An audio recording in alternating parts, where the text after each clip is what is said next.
Okay. Yeah. Fair enough. Fair enough. Bring it on. Yeah, bring it on. Nasgo. Let me see here. Trading at 17,000 Satoshis. Ooh. Which is a little over 50 cents right now. Hey, what's going on, everybody? Welcome to the episode 3. We got Goose-Tech with us, and we got Platypus. Platypus couldn't make it last week, so we got him today. And I legally have to start off with Pepsi, cool and refreshing on a nice day. And also, Pepsi wanted me to know that Pepsi's new slogan is "Pepsi, it ain't no joke." So there's that. Another thing I got to talk about, too, I got to talk about all my sponsorships, all my team over here, my 20 people that I hire. I don't even know why I hire you guys. What do you guys even do? This guy's playing Minecraft. That one's playing Minecraft. Anyway, Gillette, the best a man can get. Boom. Pick it up, $14.99, Walmart. And Gillette Venus for women as well with Olay. And make sure you guys get that, too. Okay. All right. Now we're good. Now we're good. I just have to start off with those sponsorships. Hold on. I got one too. Wait a minute. Oh, he's got one. Have you guys ever enjoyed?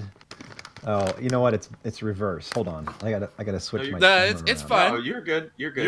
It's not reverse. Right? No, it looks reverse to me. It's Wise Dipsy Doodles. Dipsy? One of the best. I've never even heard of those. I've never even heard of those. Man. Really great show. Excellent show. Excellent. You might go pick Let me up tell some you, Dipsy one Doodles. of the best Dipsy Doodles. Never even heard of this. Is that like a New Jersey thing? It's like a Frito. That's gotta be a Jersey thing. Maybe. It's a Could Frito? It's Fritos. You know Fritos. That's made by Right. Lay's. Dipsy Doodles made by Wise. I mean, it's. I think Wise is an East Coast thing. I don't know. Could be. Have you, Sotko, tried Not in in the comedy? South, I don't Yeah. think. Well, I think Goose would have a very easy time in comedy because he does the most excellent Christopher Walken impersonation. Wow. You can go, man. You can do a little no, bit. no. You can do it, man. You can do it. Don't get me started. I can't stop once I start doing Christopher Walken, one of my favorite actors. He does a lot of movies, big pictures, those It's kind so of things. good. I can't. It's so realistic. Oh man! Stab you in the face with a soldering iron. Man, That's right. He stabs you in the face and takes your crypto. Don't drop your phone around that guy. Don't have your ledger wallets around that guy. Yeah. Make sure your ledger is firmly secured, if you know what I mean. Oh man, that's so good. It'd be too easy. You can go up on stage and just all you have to do is just say a bunch of nonsensical things. You know, it's Christopher Walken, and it'd be hilarious, Yeah. dude. Like the whole. I do it it'd all just the be time. easy, man. All the people I know, they roll their eyes. Hey, good. he's doing it again. Why? I love it. I can't stop once I start. But I don't know about Chris though, man. He's not going to be around for much. I mean, I don't want to say that. I don't want to speak bad, but like, what if? You know, like the guy's getting to be 80. Yeah, Sure. Christopher Walken's gonna live forever, man. He's like a He he's will. a 500-year-old vampire. yeah. He might be. Wasn't he though? He might have been a vampire at one point. I was in a vampire movie once. They told me to play the Twice. vampire, and I said I don't know what these vampires are, so I wish I could do it. I should look that up. Hold on. Christopher Walken, vampire. I bet he might have been. Well, he was a lot of villains. What was those movies that he was in where he was like the Dark Angel? He was basically like the devil. And... Hey, he is. Look, it's called The Addiction, made in 1995. It's a long time ago. But I came and I made this picture with this lady, and then I bit her neck. Oh. It was, the director is Abel Farah. Okay. Nicholas St. John is the writer. Lily Where's Taylor. Meep? Meep couldn't make it today. He might Yeah. be tuning in though whenever he gets a chance. What's up, Nesquick? How you guys all doing? I think we might do a little more community. If you guys have some questions or like topics to talk about, we'll read them a little bit more. Today, you know, we're missing Meep, and Meep was a valuable source Meep of always of pulls up. Yeah, Meep's conversation. always got something, man. Deer Hunter back when movies were good and actors were not all over or never Trumpers. Not all never Trumpers.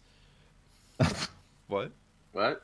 Oh yeah, because they're all Oh. yeah. I guess the Oh, whole yeah. phase. There's No, De Niro and yeah. Wait a minute, Yeah. Dale. I got a guy, Dale Pierce. Hey, what's going on? You know this movie called The Addiction? Really? Yeah, he's like, man, I got that on Blu-ray, dude. Like, we popped He's that like- in for movie Yeah. night. Yeah. He called it his best movie ever. Are we talking Deer Hunter now? The Deer Hunter is what put him on the map, right? Really? Yeah, I don't think I've ever heard of Deer Hunter. Oh yeah, that's the Oh, one that man. really got him Really? started. Deer Hunter? Yeah, Deer Wow. Hunter. Yeah, but after Yeah. that, The Addiction. I You don't should know. watch Deer Hunter. You'll like it. There was another one he was in with the other guy who does his impressions, actually, Jay Moore. It was a movie called. Actually, let me look that up too, because he was in. What's the name of that one? It was a good one. Because it was like he was held hostage by these guys who broke into his house, and that's probably sometime in the '90s as well. I would imagine. Let's see. Oh, did you ever see The Prophecy? He was an angel. The Prophecy. Yeah, that's what I'm Remember talking those? about. Where he was. Yeah. I don't think he was an angel though. Wasn't he the devil in those movies? No, Or he was he was an he angel? was Gabriel. He was the angel Gabriel. Gabriel. Yeah, who was like That's what I'm talking pissed about. off. Yeah. Yeah. Angel Gabriel was mad. Like, Dude, wow. angels are always getting pissed, man. Mm-hmm. Oh, they're jealous of humans, I guess. But there's one called Communion he was in where he was abducted by aliens. Suicide Diablo 2 Kings. is all about the angry angels. Solid. Is there some crypto movie or show? This one. Except we've yet to talk about crypto so far. So far, it's just all about Christopher Walken Wow. and his movies and know who we need? sponsorships. Dude, seriously, the heck with McAfee. We need Walken, all right? We need to get Walken talking Yeah. about Bitcoin Absolutely. and Ethereum Well, there was and all the other things. what's his face? Star Trek Captain. Oh, Why Patrick can't I think of Stewart. his? No, Oh, Shatner. William Shatner. Yeah, Shatner, I yeah. can remember that. Yeah. He's all about crypto. He was in He a is. few news articles supporting Well, some he crypto. wrote Tech Wars, man. That is a guy who is for real, like loves tech. In fact, I think there might even be remakes coming of Tech What are the Wars. last two movies Goose said? We were talking about The Prophecy. They're all Christopher Walken movies. The Prophecy, Deer Hunter, and way. and what else? What were we talking about? Prophecy, Deer Hunter. Suicide Kings. That's the one where Jay Moore is in the film. And No, the vampire Jay one. Moore. Oh, the vampire's called The Addiction. The Addiction, Deer Hunter, and The Prophecy. Yeah. Yeah. And so Jay Moore does a stand-up routine where he imitates Christopher Walken, and it's because of that movie. He was in the movie with him, so he was able to really work on the accent. They would talk, and this is the routine basically that he does. He says Christopher Walken came into his trailer, or they were sitting side by side getting makeup done or something like that, and he had a question for Jay, and he goes, "Jay, I got a question. Would you rather be able to fly or like a dog have a tail?" I think that was the question. You know, and Jay's like, "What kind of question is that?" Like, I mean, I guess, I mean, I don't know. What would you do? You know? And he goes, "Well, if I had my choice, I think I'd like to have a tail." He's like, "Wait a minute. You mean you're asking me if you could fly, you would give that up in exchange for having a tail?" Yeah, I would. I think it'd be nice having a tail because it's so expressive. And it was like he had this whole routine about Yeah. why you would want to have a tail. I used to watch the Bob and Tom show a long time ago, like every day on the way to work, because it just happened to be on like while I was going to work, and there was this comedian on there, and I don't know if it's the same guy you're talking about who would do a Christopher Walken impression. Jay Moore? It might have been. It might have been. I don't know his name, and because they would always have a comedian come on. And there was this one guy, and he's like, I'm not so scared of Frankenstein. He's like, I'm scared of my. He's like, they're like, what are you scared of, Christopher Walken? Because it wasn't really Christopher Walken. But he's like, marsupials, and they're like, why? And they're like, 'cause they're fast. It was like one of the funniest Christopher Walken impressions. He's like, I'm not scared of Frankenstein. Frankenstein doesn't scare me. It's like marsupials do, because they're fast. Christopher Walken was in a movie called Envy with Ben Stiller and Jack Black. And he played a homeless man by the name of, they just called him J-Man. So J-Man was talking to Ben Stiller's character, and he said, one of the best jobs I ever had was at a pretzel stand. And there's nothing quite so rewarding as twisting those babies off and handing them over to the customer. And it was like the most ridiculous monologue, but so Chris Walken, you know, it was like, loved it. So that's one I would recommend too. He's got a lot of good movies, good monologues. Pulp Fiction monologue, he was doing that. Somebody asked if there anybody jumping into the Vertcoin post fork. Maybe. I used to mine a lot of. I used to mine Vertcoin way back in the day, especially like yesterday's or last week's podcast, or maybe it was the first one we did. We were talking about how our channels kind of blew up a little bit more than they already were at. I don't know, you know, because what happened was we used to talk about NiceHash on our channels, and then NiceHash got hacked. And so, like, right after that, I made a Vertcoin video, and everybody was looking for a new coin or a new way to mine.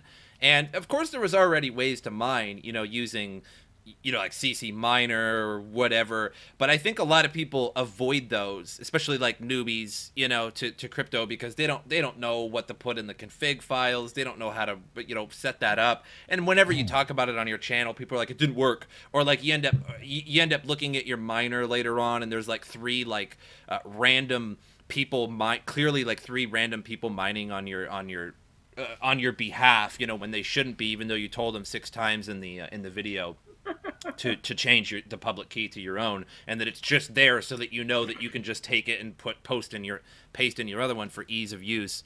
Anyway, and it was Vertcoin that I made after that, and that video to this day I think has like 70,000 views. I'm not sure, I could be way off, but I don't know why Vertcoin got so much attention. I had a similar kind of response, and I also remember there's another crypto YouTuber, Son of a Tech.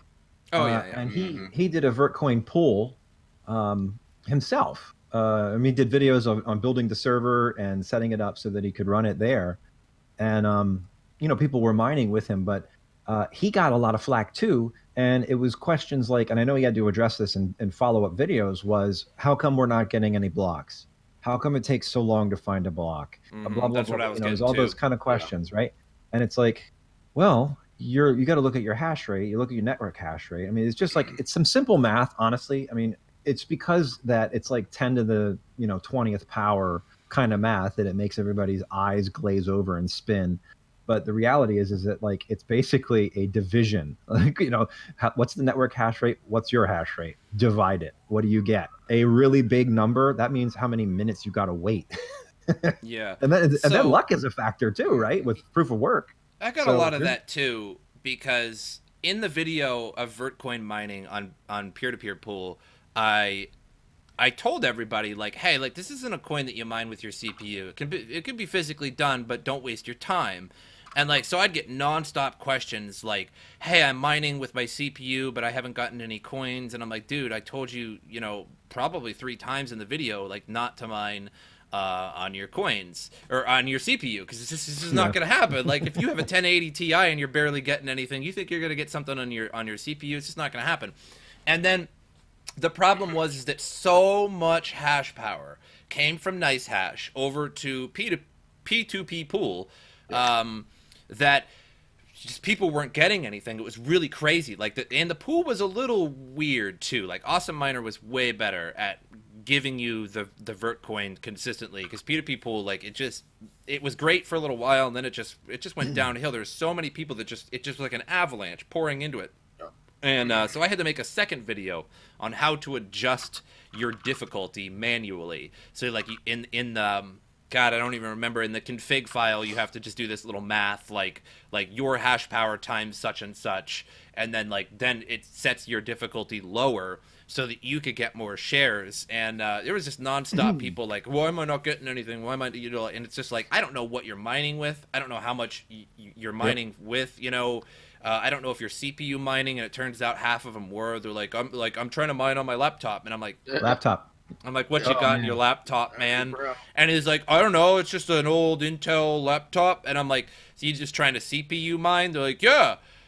Not gonna happen. How about you try like Kryptonite or something on your CPU if you really want something? But yeah, go mine Stellite or something. Yeah, I had that same questioning. Most of the time, it's somebody who's got like a 970M.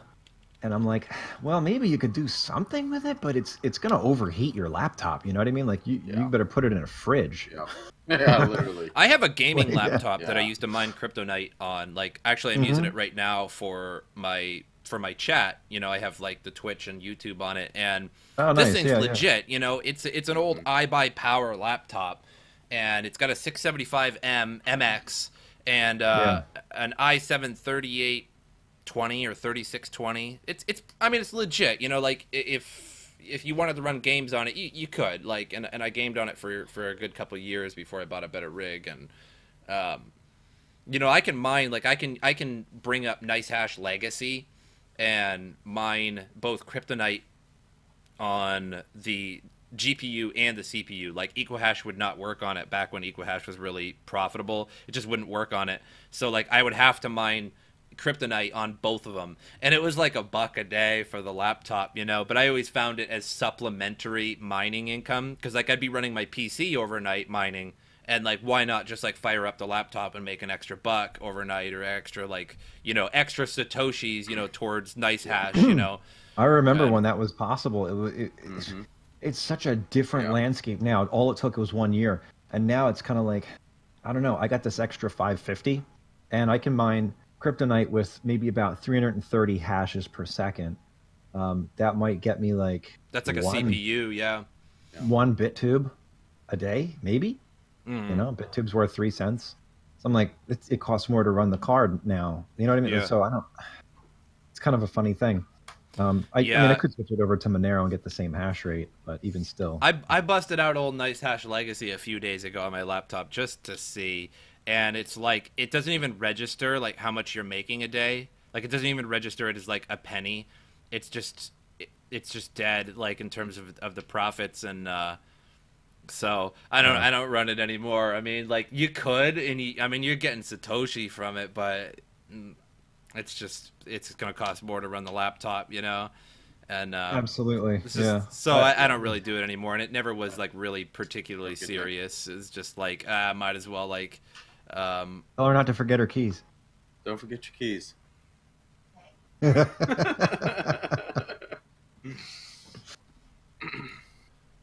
So we got some.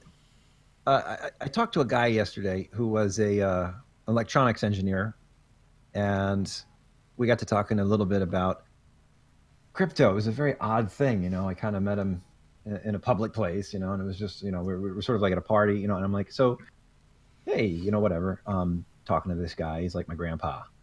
I'm like, hey, man, you're an electronics engineer. He's like, oh yeah, and I've been consulting. I have a consulting business. I'm like, oh really? You still do it? He's like, yeah, you know, I consult. You know, he plays golf, and he consults. I'm like, okay, man, that's cool. So what do you do with your consulting? He's like, well, I've been an electronics engineer all my life. So it's a lot of times something to do with technology. And I said, oh, so you mean you probably remember the 90s, you know, the .com thing. That was probably pretty big for you. And he's like, oh, yeah, sure. And I said, so what about now, right? Like, what's the .com thing of this age, you know? And I'm thinking it's got to be something Bitcoin-y, you know? And he's like, well, he corrected me because I said, I threw out Bitcoin thinking this old man, that's the only word, that's the only thing he would know from the crypto sphere, right, is Bitcoin. Yeah. And he goes, no, it's not Bitcoin. It was just very interesting coming from a guy who's very well heeled, you know what I mean? And he goes, it's not Bitcoin, it's cryptocurrencies. That's what's going to change the world. I'm like, okay, you got my attention because I'm kind of in this thing, you know? Yeah. And he goes, it's, you know, not very often that I come across other people who know about cryptocurrencies. I said, yeah, well, I know a few things. And he's like, So I said, what is it for you if it's not Bitcoin? All right, if you're not big, because the first thing he said, Bitcoin can't scale. They screwed it up. 1 megabyte block sizes, all this stuff, and he's like, okay. I'm like, yeah, you're onto something. And They Sako, did, you yeah. talk about this all the time. You're always talking about how the fees go up because of that many people using the network, how many hours you have to wait, sometimes days, when everybody's using it to get your confirmations. So there's a big problem there. And he's like, yeah, forget it. It's done. We need to move forward from there. So that's when he started talking about this other project called Nasgo.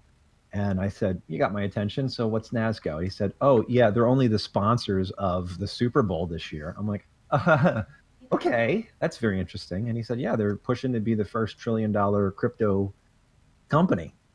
And I'm like, well, I mean, Bitcoin's in the billions. They haven't quite hit the trillions yet, but Nasgo is focusing on platforming. So I was like, yeah, it's very interesting. I'll take a look at it. So I checked it out. I was reading the white paper, and I'm like, talk about bringing everything under one roof. I mean, it's not just the blockchain. It's tokens. It's side chains. It's dApps.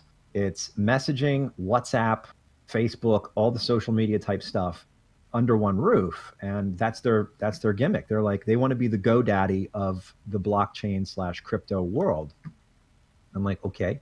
And they partnered up with something called, what's the name of the node company? Supernode, I think. And also with GoDaddy. So the way it works is you basically throw in $350 worth of Nasgo tokens, and they'll give you a website. They'll give you, and it'll be a blockchain ready website. Like, I think it's going to be IPFS. That's how they're storing. So you got that storage. You got your web domain, which is covered. Then you also have the tokenization of your company's assets. So think about Ravencoin, right? That's like the thing that they just introduced, right? So we're going to tokenize things. So they have a platform that allows you to set up the name of your company, how many tokens you want, what you want your web address to be, and they'll take care of registering, setting up the web space. You can plug in some stuff, maybe via like WordPress or something like that to get your content as you want it. But it will be basically like a 5-minute procedure to start a company with blockchain, and you won't have to know anything about blockchain, which is basically it. I mean, like, who knows how the internet works? I mean, who cares? I use it, and it gets my job done, so I think it's very interesting. What about Radix DLT? What about it, Jetco? Does it do the same thing? What if you? There's a lot of them out there. I mean, just what if something else takes over Bitcoin? I think something will. I think the problem with Bitcoin right now, I think the issue with Bitcoin right now is that it's the brand name. I say this a lot, but it's kind of like it's like a Kleenex. Kleenex is a tissue. You know what I mean? If you ask somebody, hey, you got a Kleenex? You're asking for somebody, you're asking somebody for a tissue, but you're asking for the brand name. When you're like, hey, do you have a Tylenol? You're asking for acetaminophen or whatever. You don't just go up to someone and be like, hey, you got acetaminophen? And you're like, it doesn't work with every brand, you know what I mean?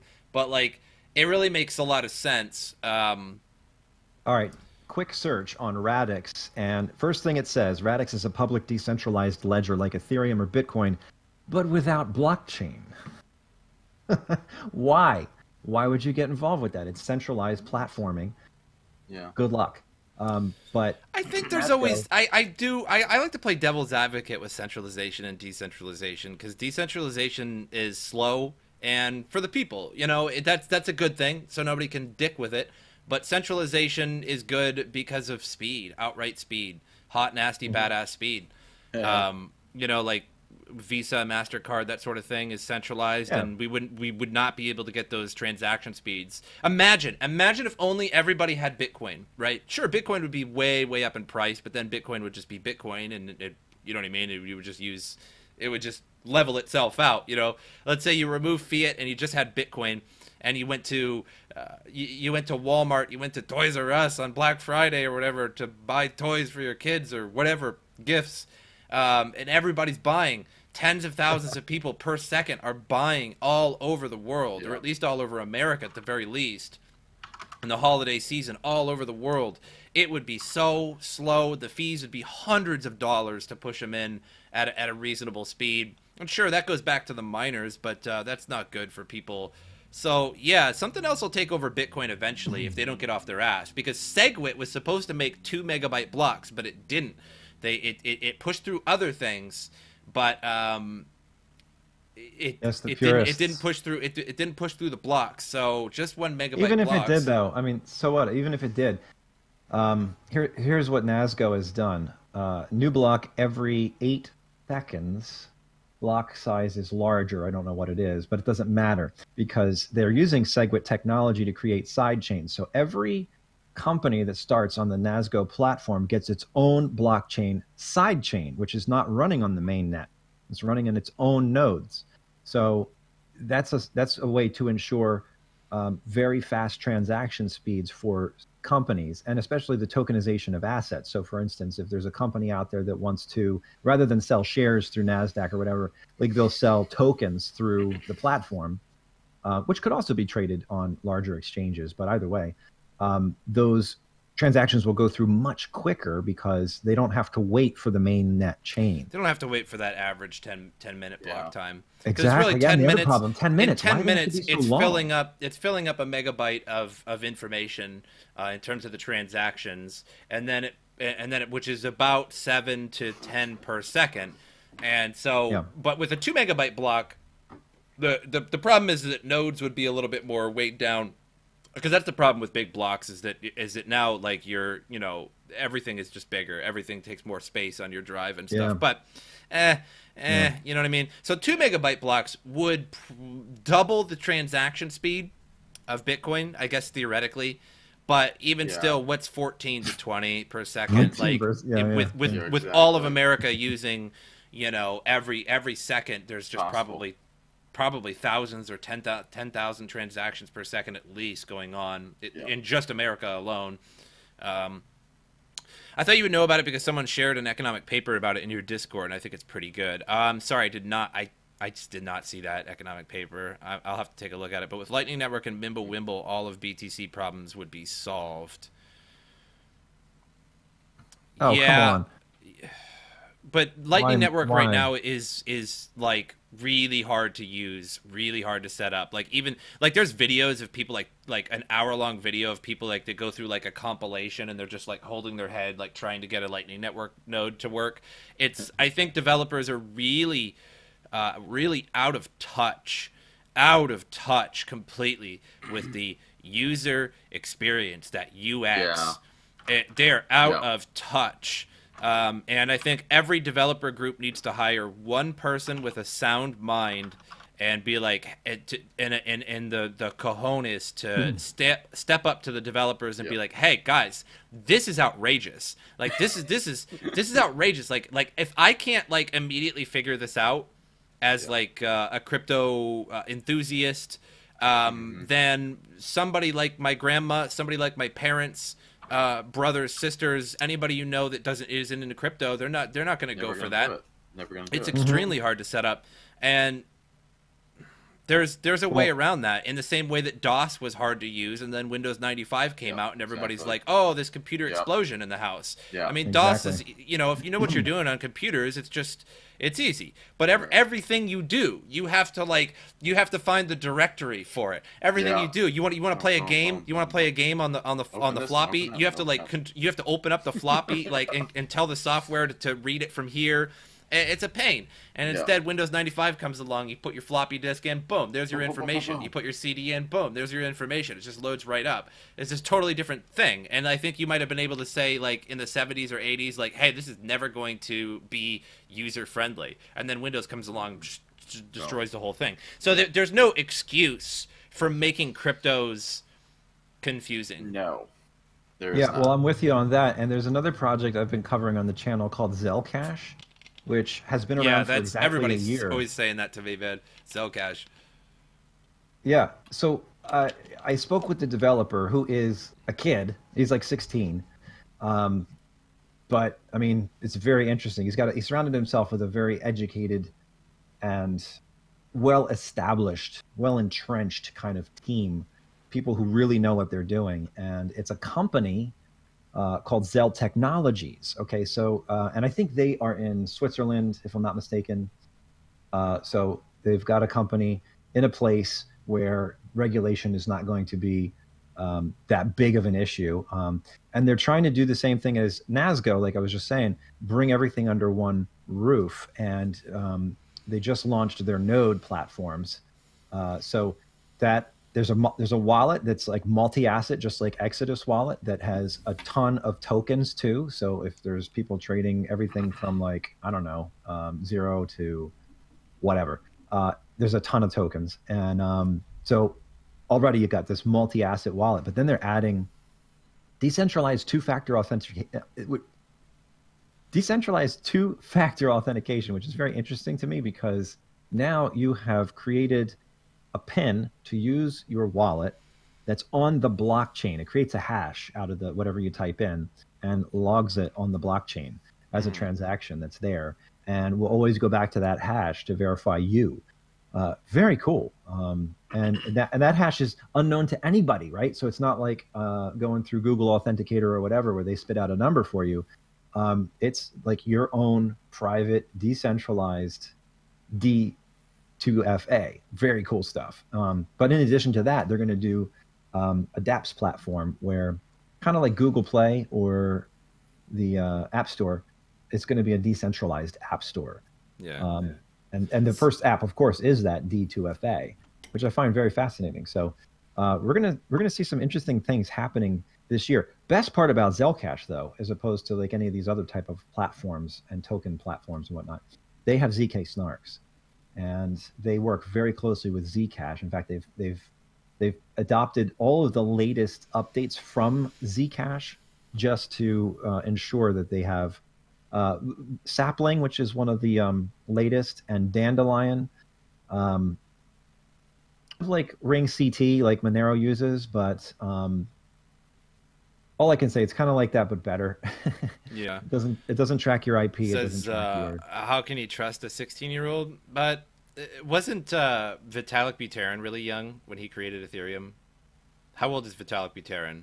And so Ethereum came out. I'm not saying in you have to trust anybody. I mean, yeah. I'm with you on that. But so, how do you trust a 16-year-old? You don't. You trust the blockchain that he built. And you look at the blockchain, which is public, except for of course, the private transactions. You know, I mean, it's trustless. We don't have to worry about who is coding on it. And that's kind of the beauty of blockchain. Yeah. You know? However, what you do have to trust is further development. You do have to trust further development. So, like, I mean, we trusted Bitcoin. We trusted Bitcoin. And I'm not saying Bitcoin is dead. You know what I mean? But we trusted Bitcoin because, it is trustless. So you don't have to trust it, right? It's decentralized. But the problem is the developer disappeared and then basically put it on this new, on block group, Blockstream. Yeah. And they're doing nothing. They're doing absolutely nothing. I mean, Lightning Network is garbage so far. Like, it's just garbage. Like, it's a great idea, but it's like, wow, we got one new node today. Awesome. Like, because somebody figured it out somewhere in the world. Somebody put 16 hours into figuring it out, and now we have another node. Awesome. Man. That's too much time. I don't got that kind of time. And neither does an entrepreneur, somebody who wants to sell widgets to somebody, so you got this, somebody in Africa, and they've got a whole tribe here making things that are of value, but they just need a way, because they don't have access to banking, they don't have access to shipping. Like, they need some way to get that stuff out there. Yeah, you know what I mean? Like, so you can trust the code. Let it happen. But you also need to trust the developers too. I mean, just because it's public and everything, that means it's going to work. It's going to continuously work until the end of time, as long as there's nodes for it. But if there's no new development, and because every technology needs some kind of development, every technology needs to move forward. And if you just make Bitcoin and then just step away and forget about it, eventually people are going to start using it. And then, developers need to go into it saying, hey, like, the whole world is going to use our coin. It doesn't matter if you're just making a coin and you don't even know if anybody's going to use it. You need to go into it saying, hey, the whole world is going to use this coin. And it needs to have this, that, and this to make sure that it's good.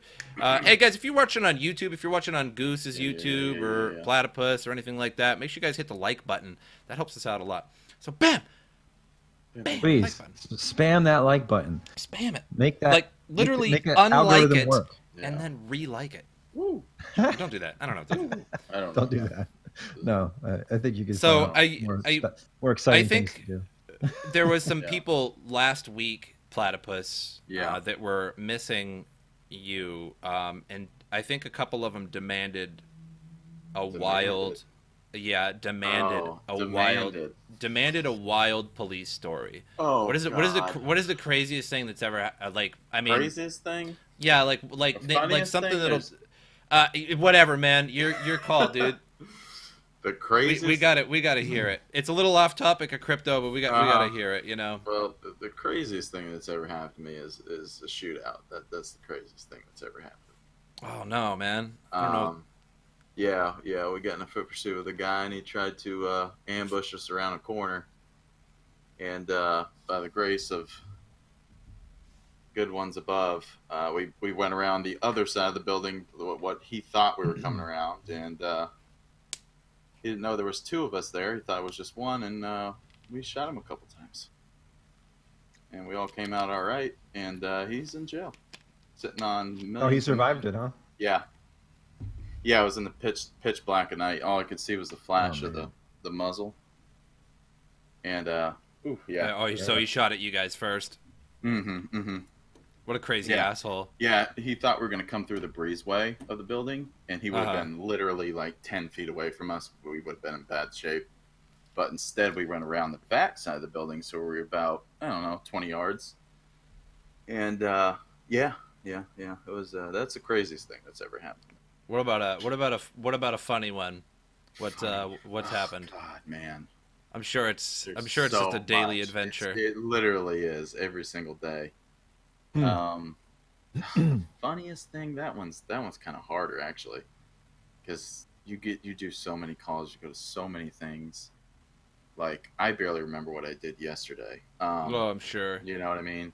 Like, there's just so much stuff that happens.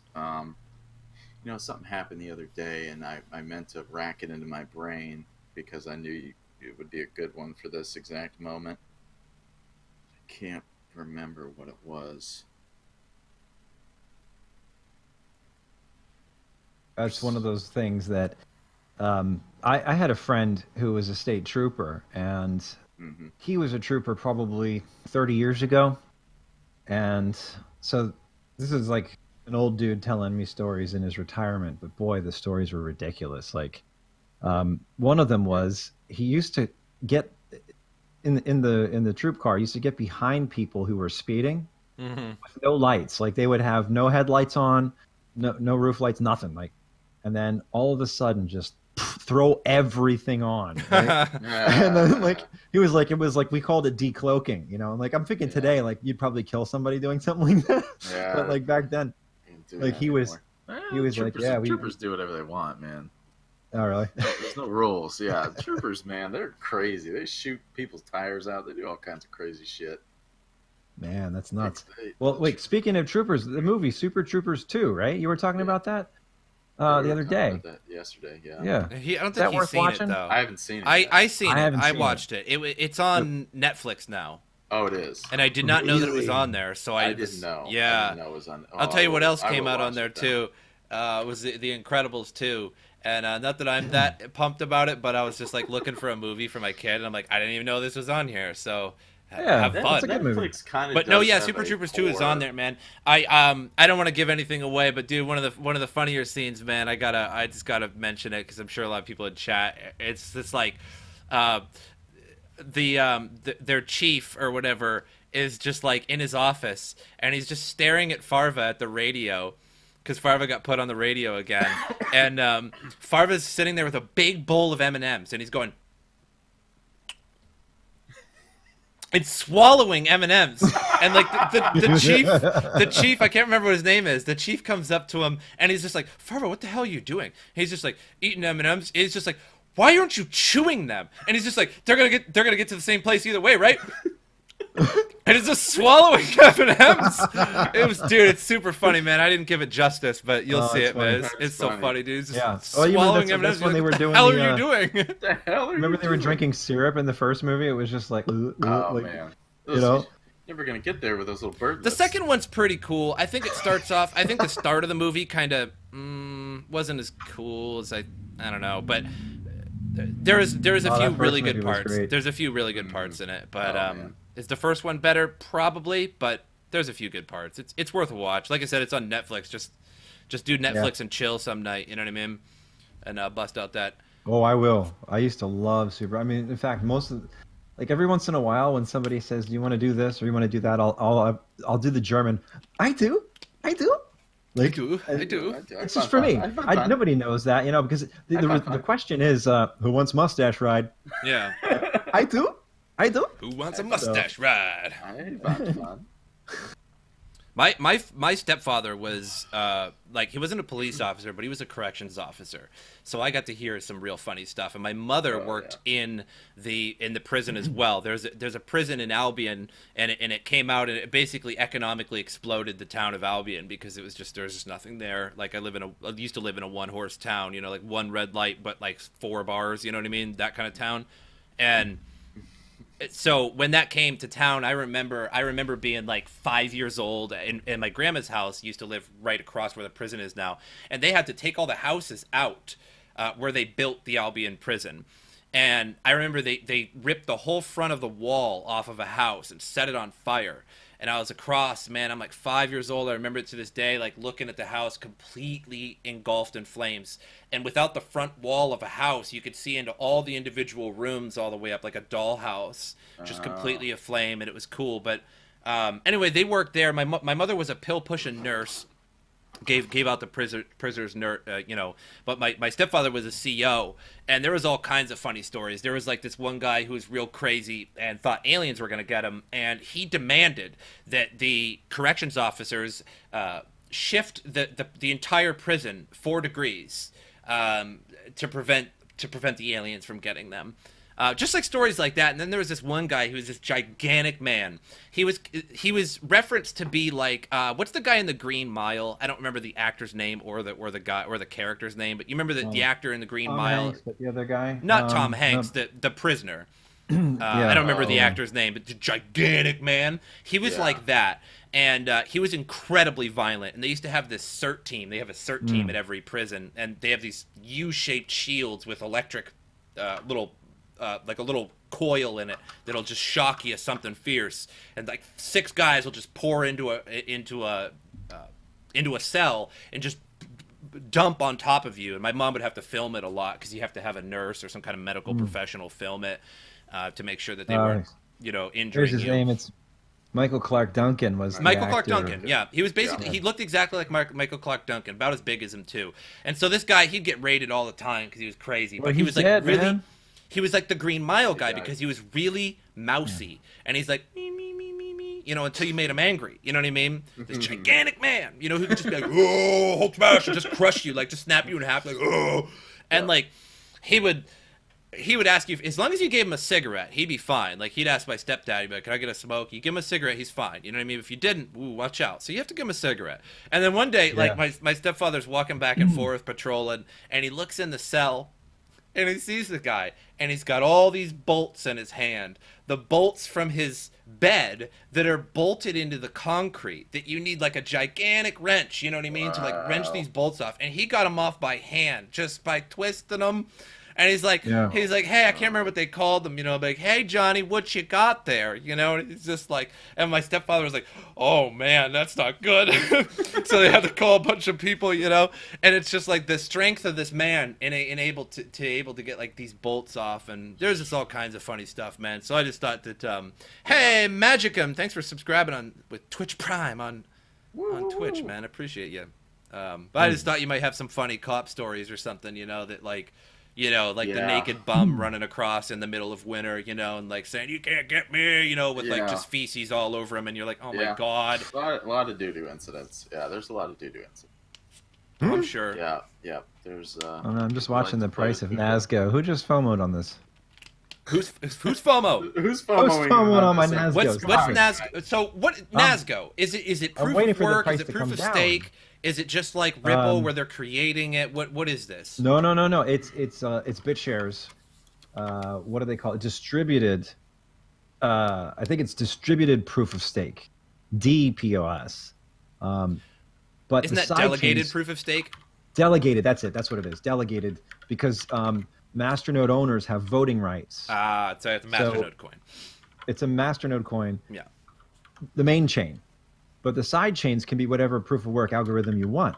I might have to look into this Nasgo. Maybe check it out, man. Maybe get a little sauce in there. Put a little Bitcoin into that. Wait till it goes up, dude. I'm gonna buy some of it when like right after the FOMOing. Super Bowl. You know, you just go whoop and just start market selling.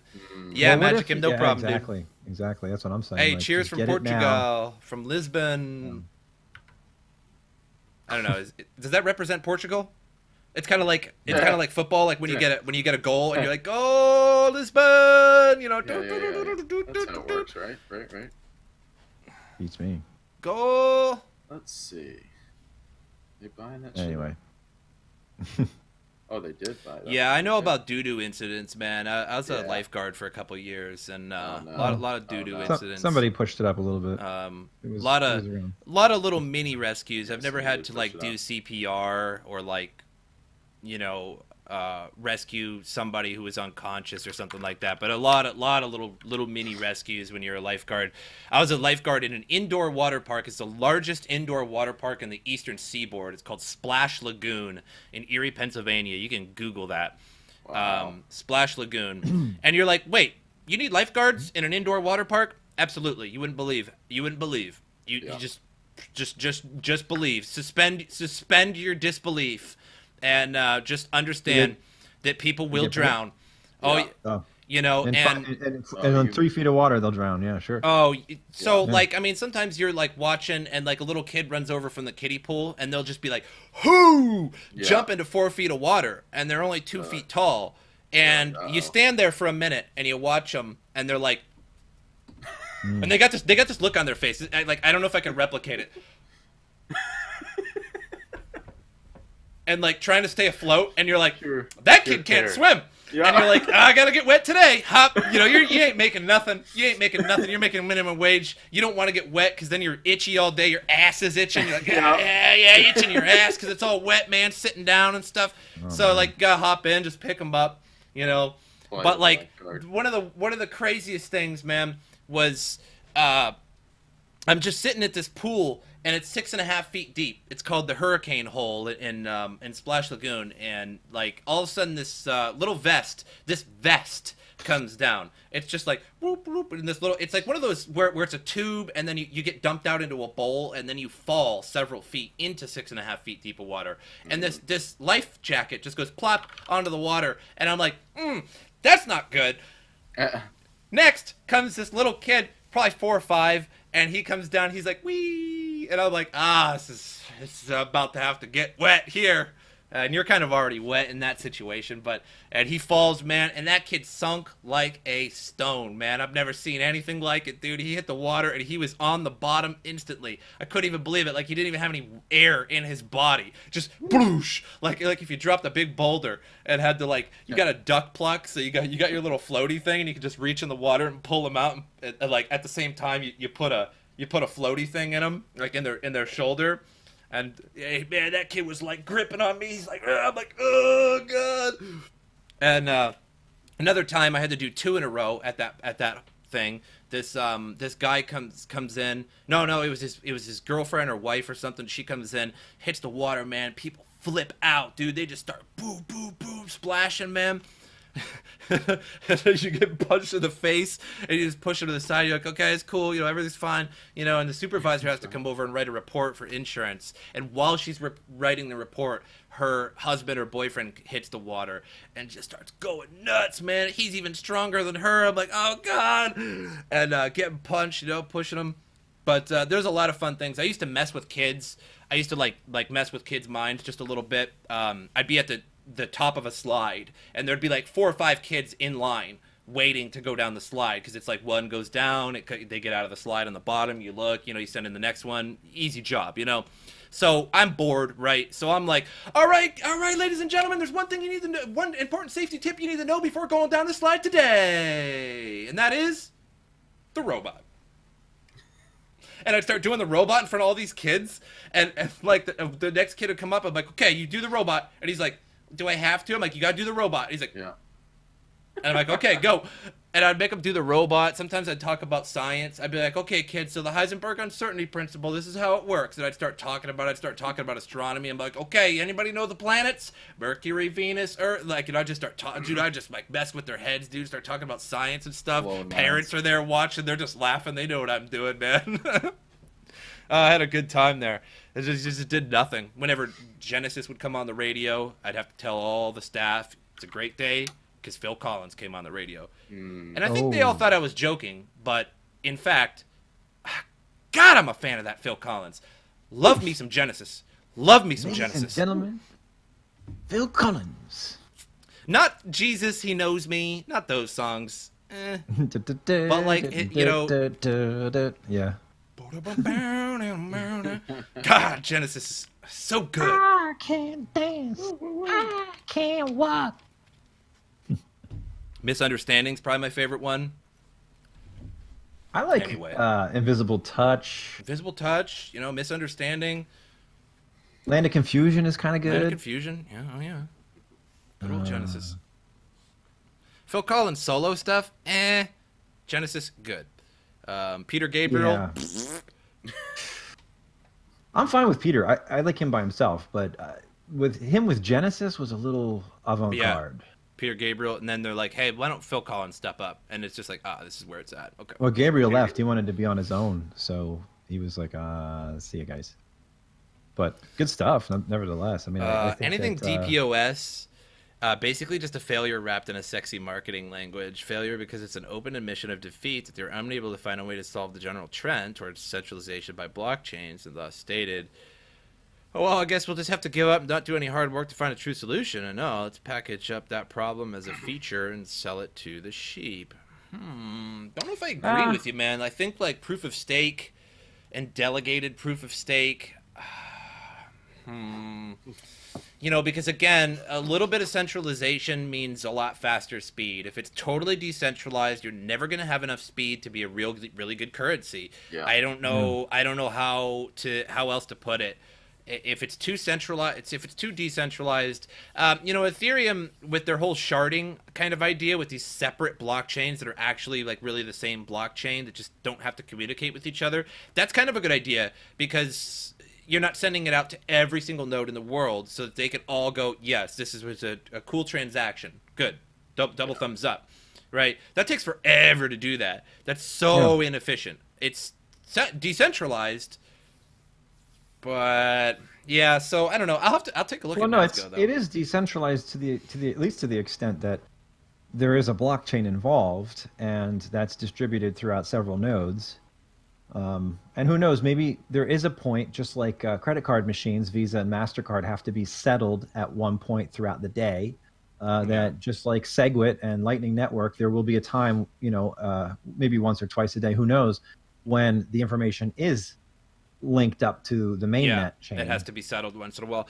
I think too that it's like when we're talking about Nasgo, I don't think we're like talking that like, oh, we think this is the greatest coin ever and we're trying to sell it to anybody, or I'm trying, you know what I mean? Yeah, exactly. I think it's just don't more get me like, you know, let's talk about it. And at the same time too, in the same way with Ripple, if you hate Ripple, that's fine. But there was a lot of people that made a lot of money off of Ripple, and one day Ripple may be useful, at least in terms of banking. So yeah, I think there's like a level of like, you know, you can mine or you can use your favorite coin, but at the same time, if you made money off of Ripple, or if you made money off of EOS or Bitcoin Cash because you sold it high or something like that, some coin that, you know, I don't like personally, but good for you. Yeah.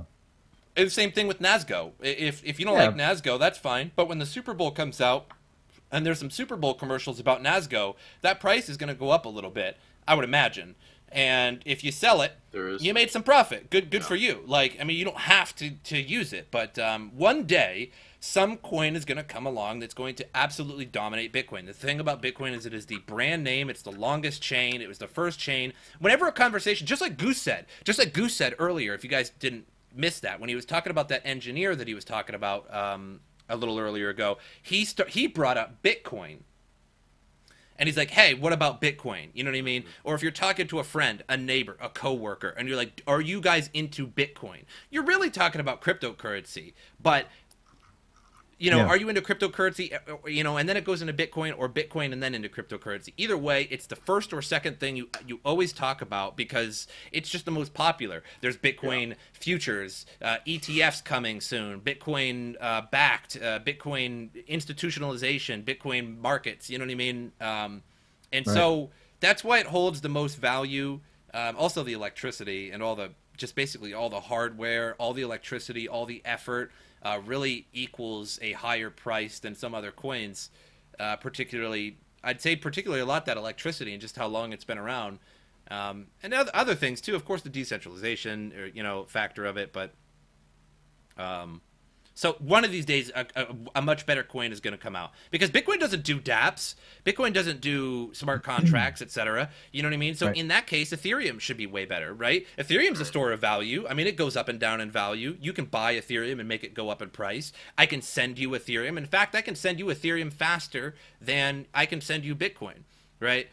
So I'm not arguing that Ethereum should be number one. Maybe it should. I don't know. But it does way more than what Bitcoin does, yet Bitcoin is still number one. So I think sooner or later a coin is going to come out that's going to do it all, and it's going to do it all really fast and not cost you any gas. Another thing about delegated proof of stake is that a lot of the times the fees are zero, and that the fees go to the delegated master nodes, and that's a little centralized, kind of like EOS. But at the same time, that's good for the average consumer. You're not paying a fee when you're sending. You're not paying a fee when you receive as a vendor. And that's a good thing. Instead, the fees go to the delegated proof of stake master nodes, and there's nothing perfect in this world. Nothing is perfect in this world. If you go for full decentralization, it's slower than dirt and borderline useless when a lot of people are using it. If you go full centralization, it's fast. It's incredibly fast. But there's going to be middlemen, and then it's going to get hacked, or it's not really your money in that sense. So if you go to the middle, you're going to have to feel a little bit of both. And that's probably where the best coin is somewhere in the middle. No, look, they're all there. Look, think about it this way. I like BitTube, and I've been following it for a while. They're using IPFS. I think that's definitely going to be the way that we store things in the future. It's not going to be some central database warehouse full of hard drives. It's going to be hard drives throughout the world. And that way, your data is going to be most protected that way.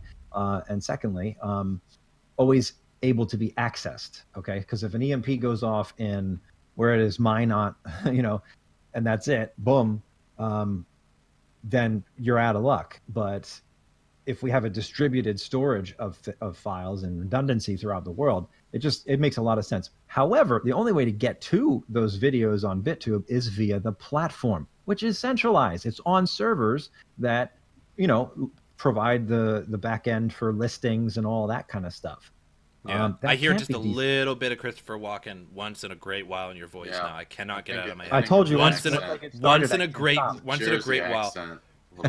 Once I start, I can't stop. So Titan Boss says, I disagree. Bitcoin will always be king, the coin without a face. And then Hashem says Bitcoin will remain as a luxury coin, but not as a functional coin. I'm gonna have to agree, and I agree to disagree, Titan Boss. I get what you're saying there. I totally get it, and I get what Hashem is saying too. Eventually it's gonna be a store of value, but it's and it's fine for me and you. I can send it to Goose, and he's gonna get it in a few minutes. I can send it to Platypus. I can go to a store and be like, hey, I want to buy your lamp. I want that lamp.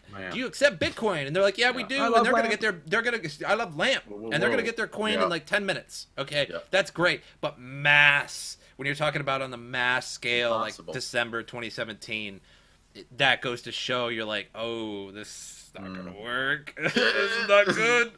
And I'm like, I know I say it every time, but like I'm the perfect example of that. Like personally, buying and selling graphics cards on Newegg and wow, that $33 transaction each was wow, and to get it back another 33 times 2. 33 times 2 to buy it because it was at a time when you could only buy one GPU and per account, so I had to make 2 accounts, secret accounts.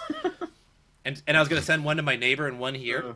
And the funny thing is, I bought it twice. Catch that. The Bitcoin came from the same address. They didn't catch that. Yeah. Oh, no. $66 to buy, $66 to receive. Ouch. Here. Right? Ouch. That's terrible for the consumer, Yeah. especially For people nothing. Just threw in it like all away. foreign countries like Venezuela. Everybody's buying it in Venezuela. But what happens when the whole world starts using Bitcoin again, when a new BitConnect comes out and everybody's spending all their money gambling it on Ponzi schemes, and it starts to explode again because somebody's making money and Bitcoin's at 15,000, 16,000, 17,000. The Venezuelans are like, wow, let's start spending it. And they're like, oh my God. That's like half I only have my Bitcoin. That's half of my Bitcoin. I don't know about the gambling yeah. thing, but they're going to add a poker DApp to the ZelCore wallet. I think that's coming down the pike at some point. Yeah. Somebody's talking about it in their Discord. I was like, okay, and right now I think there's a whole series of applications for gambling that use Bitcoin. So just adopting it for whatever crypto that is hosting. From this. Yeah, Lightning Network is expanding rapidly. I agree, but Lightning Network is expanding rapidly. But I don't know if I would say rapidly. It's pretty slow. Well, like if it's not, it really now, is. I mean, but tomorrow the bull run could start. Slow growth can mean big growth in long term. It's true. And maybe that'll fix Bitcoin. Maybe that'll totally fix Bitcoin, and now it's fast, and we don't have to worry. But again, Bitcoin I don't know. still doesn't I do look like at Lightning dApps Network as smart networks. Lightning Network is nothing more than a side chain, so it just seems to me like I think there was just big oversight. Well, I think the developers, like we always say, like people don't want to spend it. We're still at the point where you don't want to spend your Bitcoin on stuff. Because you're punished for doing it. Exactly. You're Every really single punished. time, one Whether way or it's another, you're screwed. Whether it's a transaction fee or whether it goes up in price afterwards or it goes down in price afterwards. But I don't want to. I don't want to. I want to hold on to my Bitcoin so it goes up. But when it goes up, I got to spend, $30 to just spend it. Yeah. All right. And I got somebody talking about Radix in my chat right now. We just looked at that, and it's not blockchain. So I don't see what it is aside from a scam. Like here's a platform. Come spend your money on it. Throw it into this black hole. Yeah, it's just a database at that point. It's just a database. Yeah, it has no record of what you just did. And if they disappear, they take your money and their records with them. Like it's just I would stay away from that kind of stuff. Use like true blockchain innovations, not waste your time with something that is an imposter. You know what I mean? Yeah, no one wants. That's exactly what we have right now. Centralized banking is an imposter. You put your money in the bank and it's gone the next day. It's like it's gone. Hey. Yeah. We're just gonna funnel this $100 you got from your grandma into a money mutual account, and it's gone. What, Dad? Yeah. Hey, my son just got that $50. I'm trying to teach him good saving. He's like, oh, that's okay, Mr. Marsh. We'll just take some money out of your account and route it through and it's gone. I'll be right back, guys. Sure. Yeah, nobody wants to spend crypto. Nobody ever wants to spend crypto. They just want to trade it, which, I mean, it has its time and place, but defeats the whole purpose of a currency. It really does. Like, this is not, the whole crypto space is not really currency. It's trying to hold value, in something, hoping that it will go to the moon. I think that's the vast sentiment. Instead of using it. Yeah, man. There's something about nonstop trading that really gets under my skin. When a new coin comes out, and it's just like, oh, it goes up in value, so I'm going to sell it. Oh, it went down in value, so I'm going to buy it. But there's always losers in that. Like everybody's losing. Like somebody bought Bitcoin at $19,000. To make it go to $19,000 and won, cent, etc. Yeah. And so there's always like these losers, and eventually, what's the point? That's like me, like in a neighbor, and I'm like, hey, I'll buy that junk car off you for $300, and he's like, okay, and I buy it, and then I'm like, hey, I'll sell you back my junk car for $320. He's like, okay, and then you know what I mean? Like he's somebody's always losing, and it's not even like trading cards.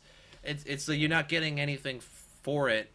It's just too many cryptos that people are trying to trade around. And you see WebChain, man. Have you looked at WebChain's price lately? Looked at it's so good. It's so good. We sold that, man. Really? Is it yeah, dismal? Not regretting that at all. Good. I was a little worried. Because I was talking about it on my streams and stuff. And I'm like, look, guys, like I'm not telling you to sell your coin, right? Because what if you sell this coin and it goes up to a cent? You know what I mean? It goes up tenfold or something. Right. Like, you know what I mean? Like, then you're like, MrSotko, you said to sell it. And I'm like, well, I don't know, man. That was my choice. Right. But really glad on that because, man, dude, WebChain, their last tweet was their last tweet was another nonsense tweet. You see their last tweet, it was like, you know, hashtag no ICO, and people wonder how we're doing it, and we're starting from the ground up. It's like, didn't you already make this tweet like 6 times? Yeah. Just nonsense. Dude, they didn't learn a thing from what I told them. Just like, dude, the developers are so out of touch with user interface and marketing. So bad. So bad. No wonder why they email nonstop YouTubers to get people to influencers to get them to promote their coin, because they have no fucking clue how to do it. Man, the nonstop tweets from WebChain is just, they don't mean anything. No. They don't mean anything. It's just like if I were to tweet like Blue Cat, Black Road, Brown Tree. Hashtag ICO. Yeah. Yeah. What? Like, it just doesn't mean anything. Like, if I just keep tweeting nonsense, that's how I feel. Okay, guys. So like a quick recap. So a couple days ago, I made a video, and you guys know if you watch the channel, I made a video on somebody who does TA, and I was ripping on them. I do rip on people who do TA because the majority of people who do TA have no idea what they're talking about. They just have 60,000 followers because they're putting little lines. TA is a viable thing, and you should learn it. You should learn it. You should learn TA. You should learn all the aspects of exchanges, RSI, volume, all that stuff. Learn it.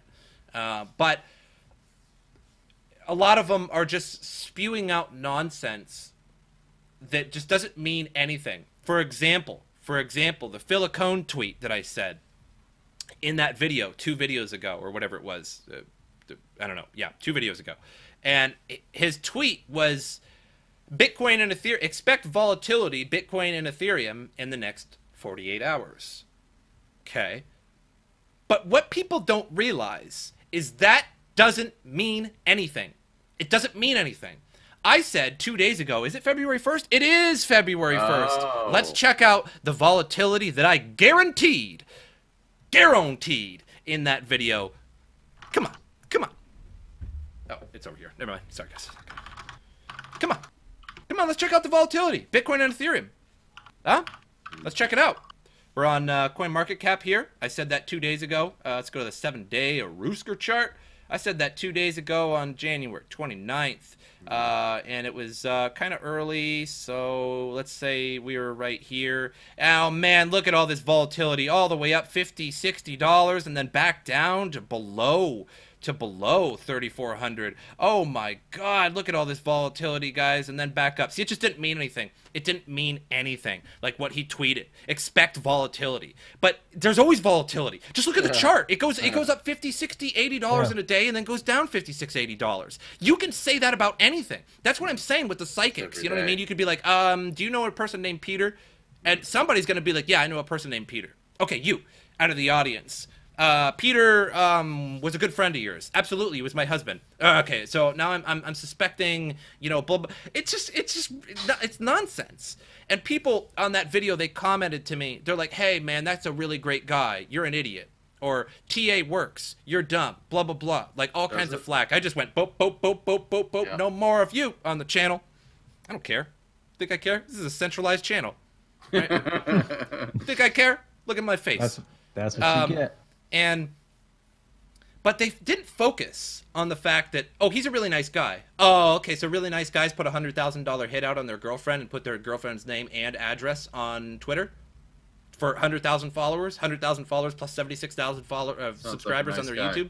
It's a really nice guy. It's a really nice guy putting out a hit. You know what happened too is I got a little email. I'm not going to tell you who emailed me. Got a little email from somebody. Okay, got a little email saying, that was, that was not ever his girlfriend. That was not actually ever his girlfriend. He was just spending $1 million on her, hoping that that was her girlfriend, his girlfriend, right? Wasn't, right? He just spent $1 million on a woman that wasn't even his girlfriend, and now he's angry that she's not with him anymore because he's a drunk, and puts out a $100,000 hit on her on Twitter. It's a really nice guy. Focus on the TA though. Jesus Christ. Anyway, guys. That's my rant.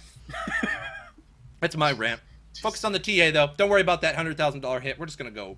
Bye-bye. I don't know. The thing with TA is like drawing all of these, or at least looking at the different tools available, RSI and moving out averages and things like that. Looking at patterns, it's so arbitrary that, and it's historical, by the way.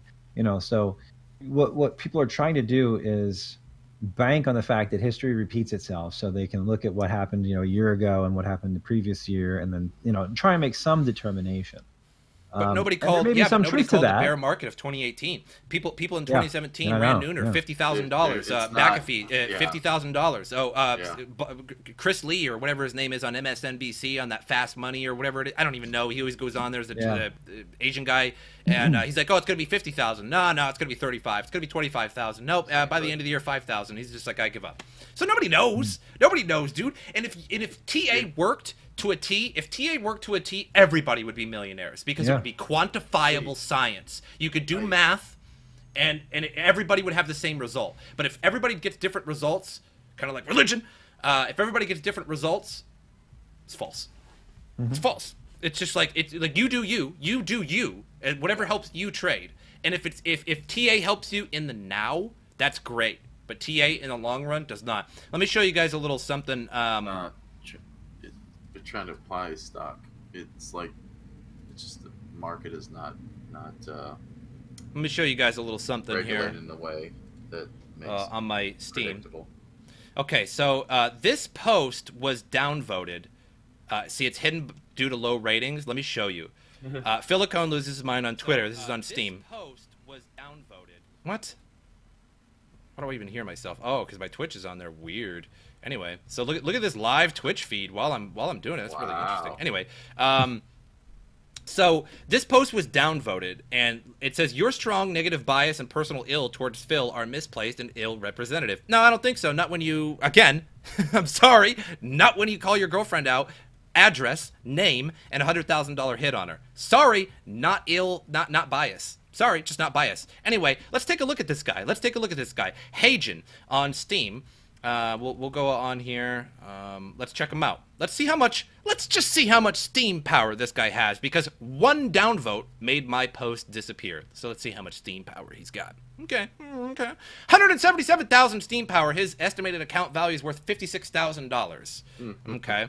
So I took a look at some of this guy's info, and let's see. He's got this is 2 hours ago.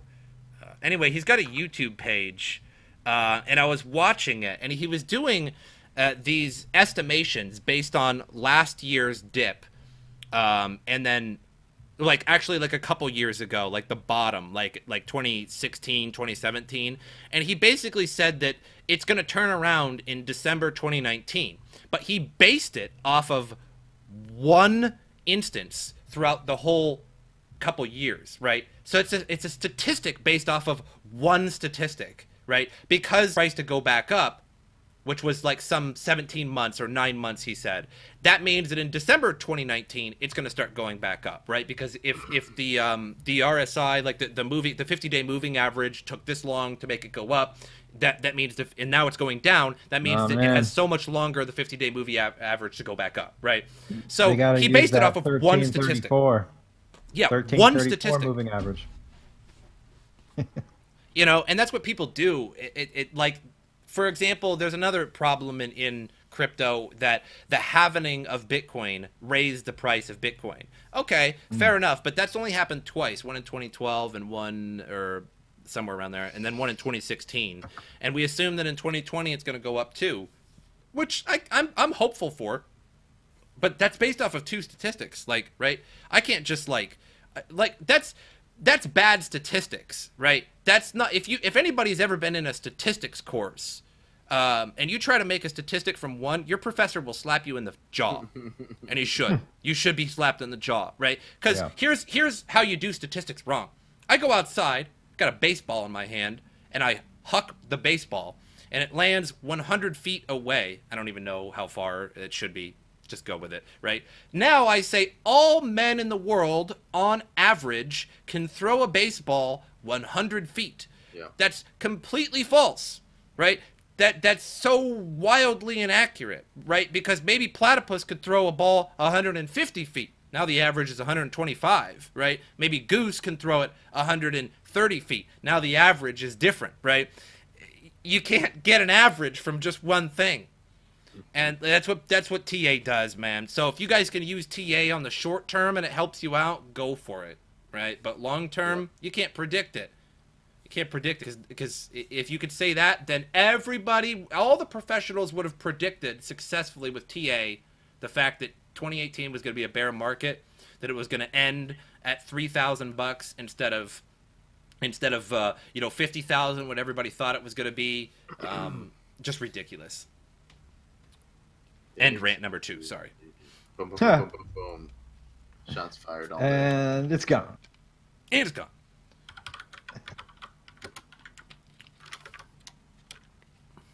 I don't know, man.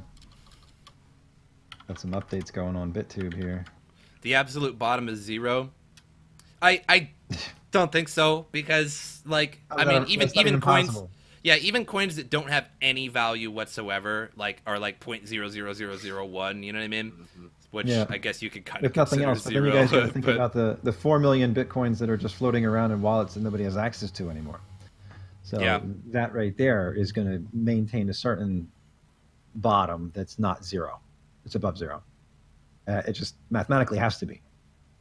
Yeah, a lot of miners would have to quit, which would lower the difficulty down, and then some miners would go back on and raise that difficulty back. The problem is it's not a coordinated effort. Bitcoin mining is not a coordinated effort. So if Bitcoin suddenly jumped down to $1,000, a lot of Bitcoin miners would give up, right? They'd stop because it was just running at a wicked loss. Some of them would keep going. Some of them would stop. We all know how that would work.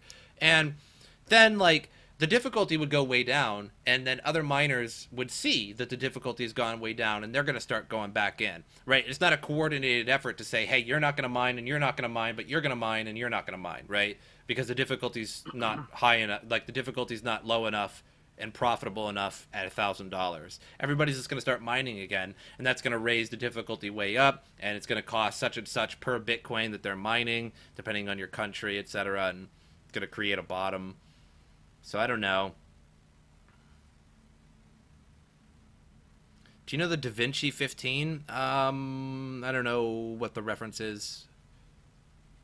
Somebody has a question about Bitcoin. What if Bitcoin were to fork to be GPU mineable again? Is that even a thing? It did. It's called Bitcoin Gold. Yeah. Oh, yeah, that's right. Yeah, Bitcoin you know what? Gold, That's the thing. Bitcoin and then, Private, I think, is mineable. Bitcoin Satoshi's Vision, Bitcoin ABC, yeah, Bitcoin Cash. No, SV is SHA-256. So SV Bitcoin Cash has is the same algo. SHA-256. Okay. Bitcoin Gold. Bitcoin Gold. Yeah. For sure.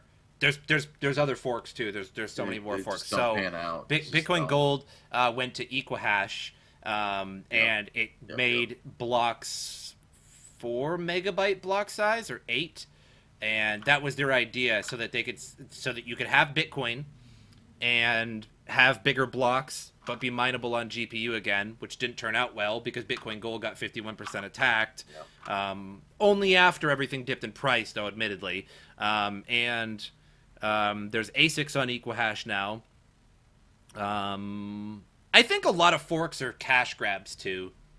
Yeah, I think so. Because, like, let's say you're a developer, you didn't pre-mine, right? Because it's just a fork, right? So you'd have to essentially start mining from scratch. You couldn't make any pre-mine with a fork, I don't think. I don't know. That's an iffy one. But let's just assume you can't. And if you were the developer and you had a big mining rig, mining farm, and you're a developer, and you switched, or you had friends that have mining farms, et cetera, that means not only are you going to get your fork from Bitcoin, so if you had a lot of Bitcoin, which not many people do, you'd get your fork, and so you'd have some Bitcoin Gold right off the bat, and then, because I don't remember if Bitcoin Gold was forked from Bitcoin Cash and Bitcoin itself, if you got both, I don't remember. But anyway, you'd get your fork, and then if you were a developer, you know when the mining is going to start immediately. Like, it's going to start immediately right after that fork. Yeah. So you can basically be already prepared and mine yourself a ton of them for very little work by changing the algorithm in the config and changing up the code just a little bit and make yourself a ton of money. and mine with your mining farm or mining rigs and stuff and get a ton of Bitcoin Gold and your fork and then sell them at the high, and you just made yourself a lot of money for basically I no wouldn't be reason. surprised if that was the MO for at least half of the altcoins that we have. Oh yeah. Because Oh, yeah. they're Yeah, just that's not quick cash grabs because they don't like do anything. They all sit there, but they don't do anything. that's all. Yeah, that's like if you can't believe that people do things for cash in this world, then like welcome to planet Earth. It's pretty cool. We got sports, oceans, a lot of animals, and people, cities, all kinds of fun stuff. Let me show you around. Welcome to Earth. You just comment on your meteor or your spaceship.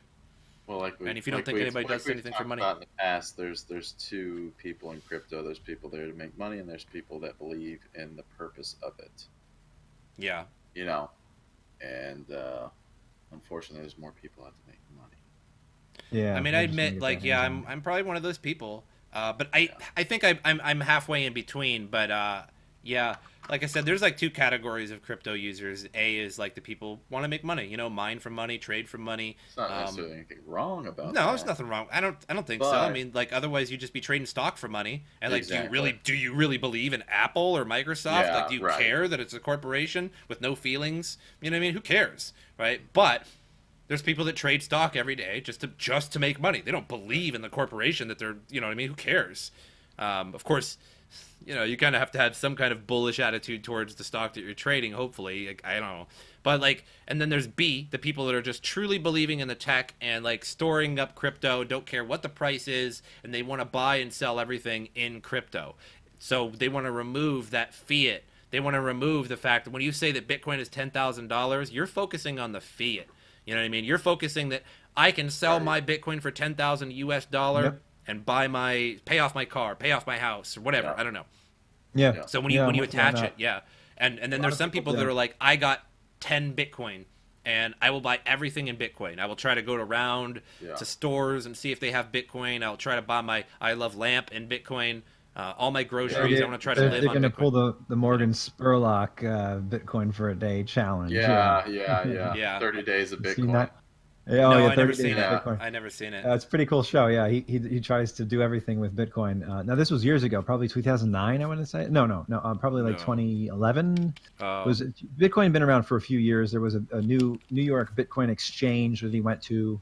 He was able to get it like a real stock exchange in person. He was able to get Bitcoin. Yeah, there was a lot of those when Bitcoin first came out. Like you would just go into the office. So it was an interesting kind of like test of the actual feasibility of using that form of currency to buy your Starbucks. I mean, now that at least in the United States, the tax laws has made it absolutely ludicrous to try and use any crypto for anything. France considering is that you have worse, to, dude. I think they had a really?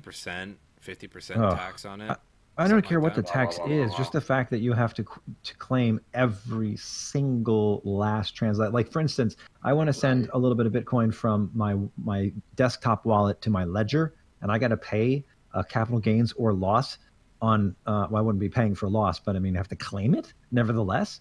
Get out of here with Good that luck crap. with that. Yeah. Yeah, I understand.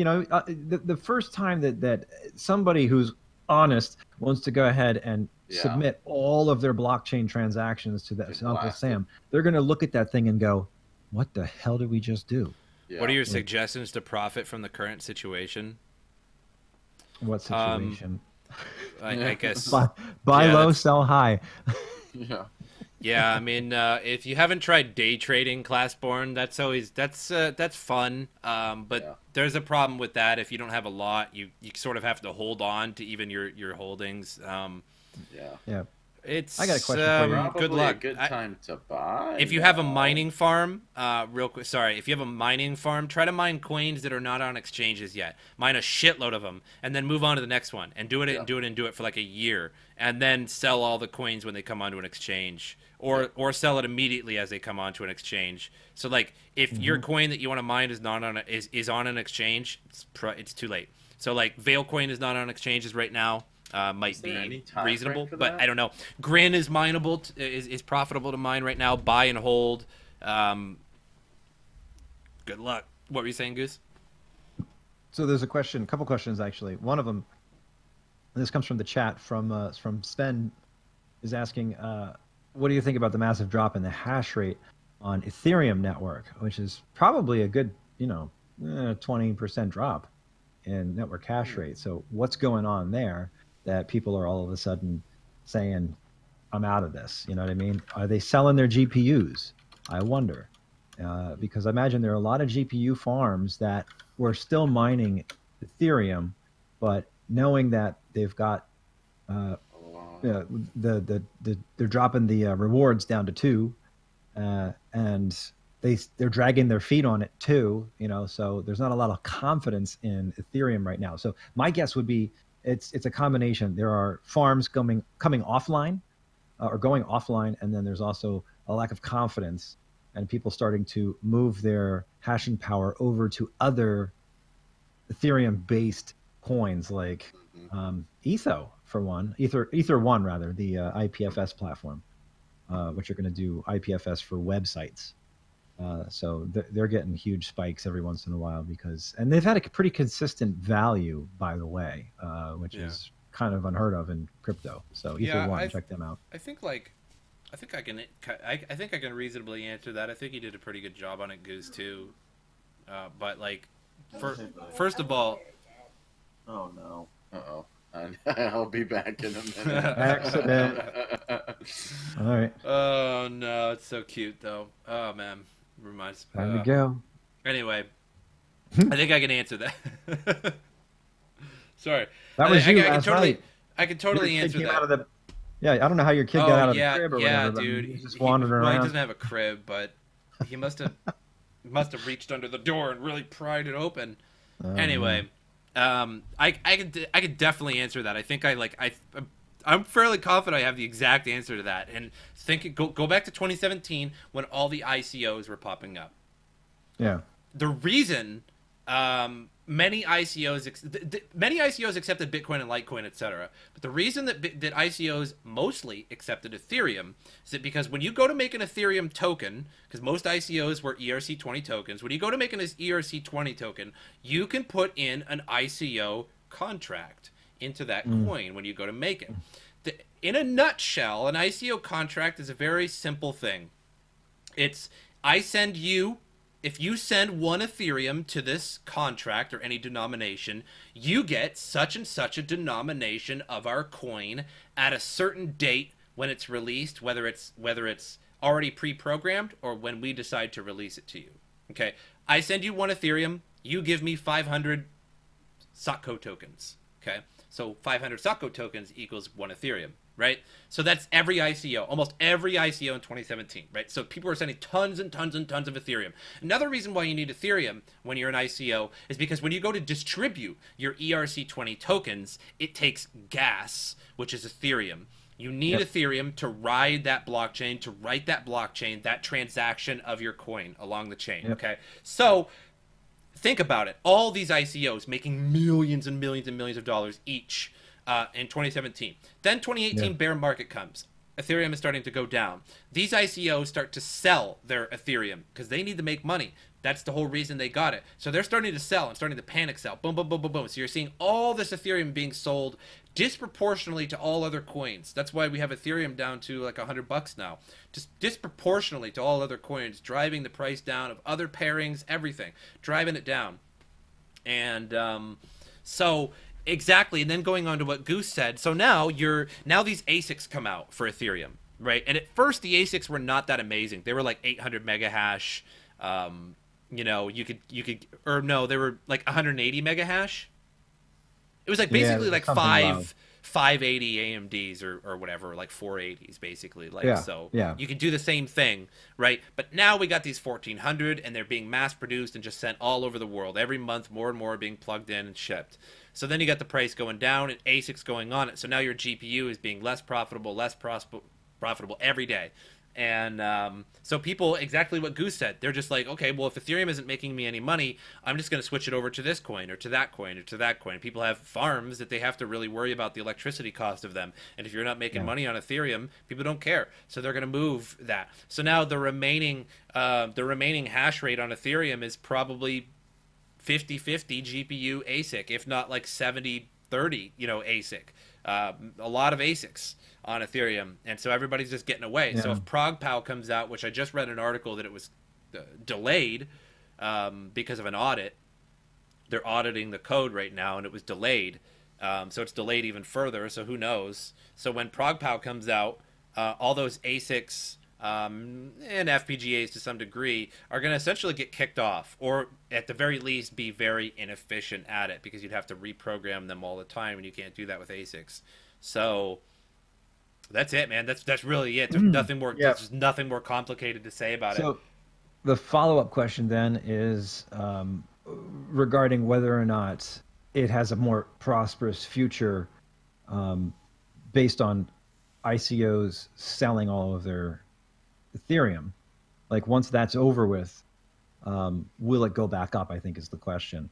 And I don't know if I'm not confident enough to say that it would. I don't think so. I think that once everybody sells off all of their Ether, then that just drops the price back down to where it was before everybody bought into their ICOs. That's a tough one. I mean, Ethereum just went up in value, mind you. Like Ethereum just went up in value to $1,400, whatever it was, because of the 2017 bull market. And what you have to remember about 2017 is that you might as well wipe it off the map. Bitcoin historically never reached $1,000, except for end of 2013 when Coinbase first came out. That was huge, incredibly popular.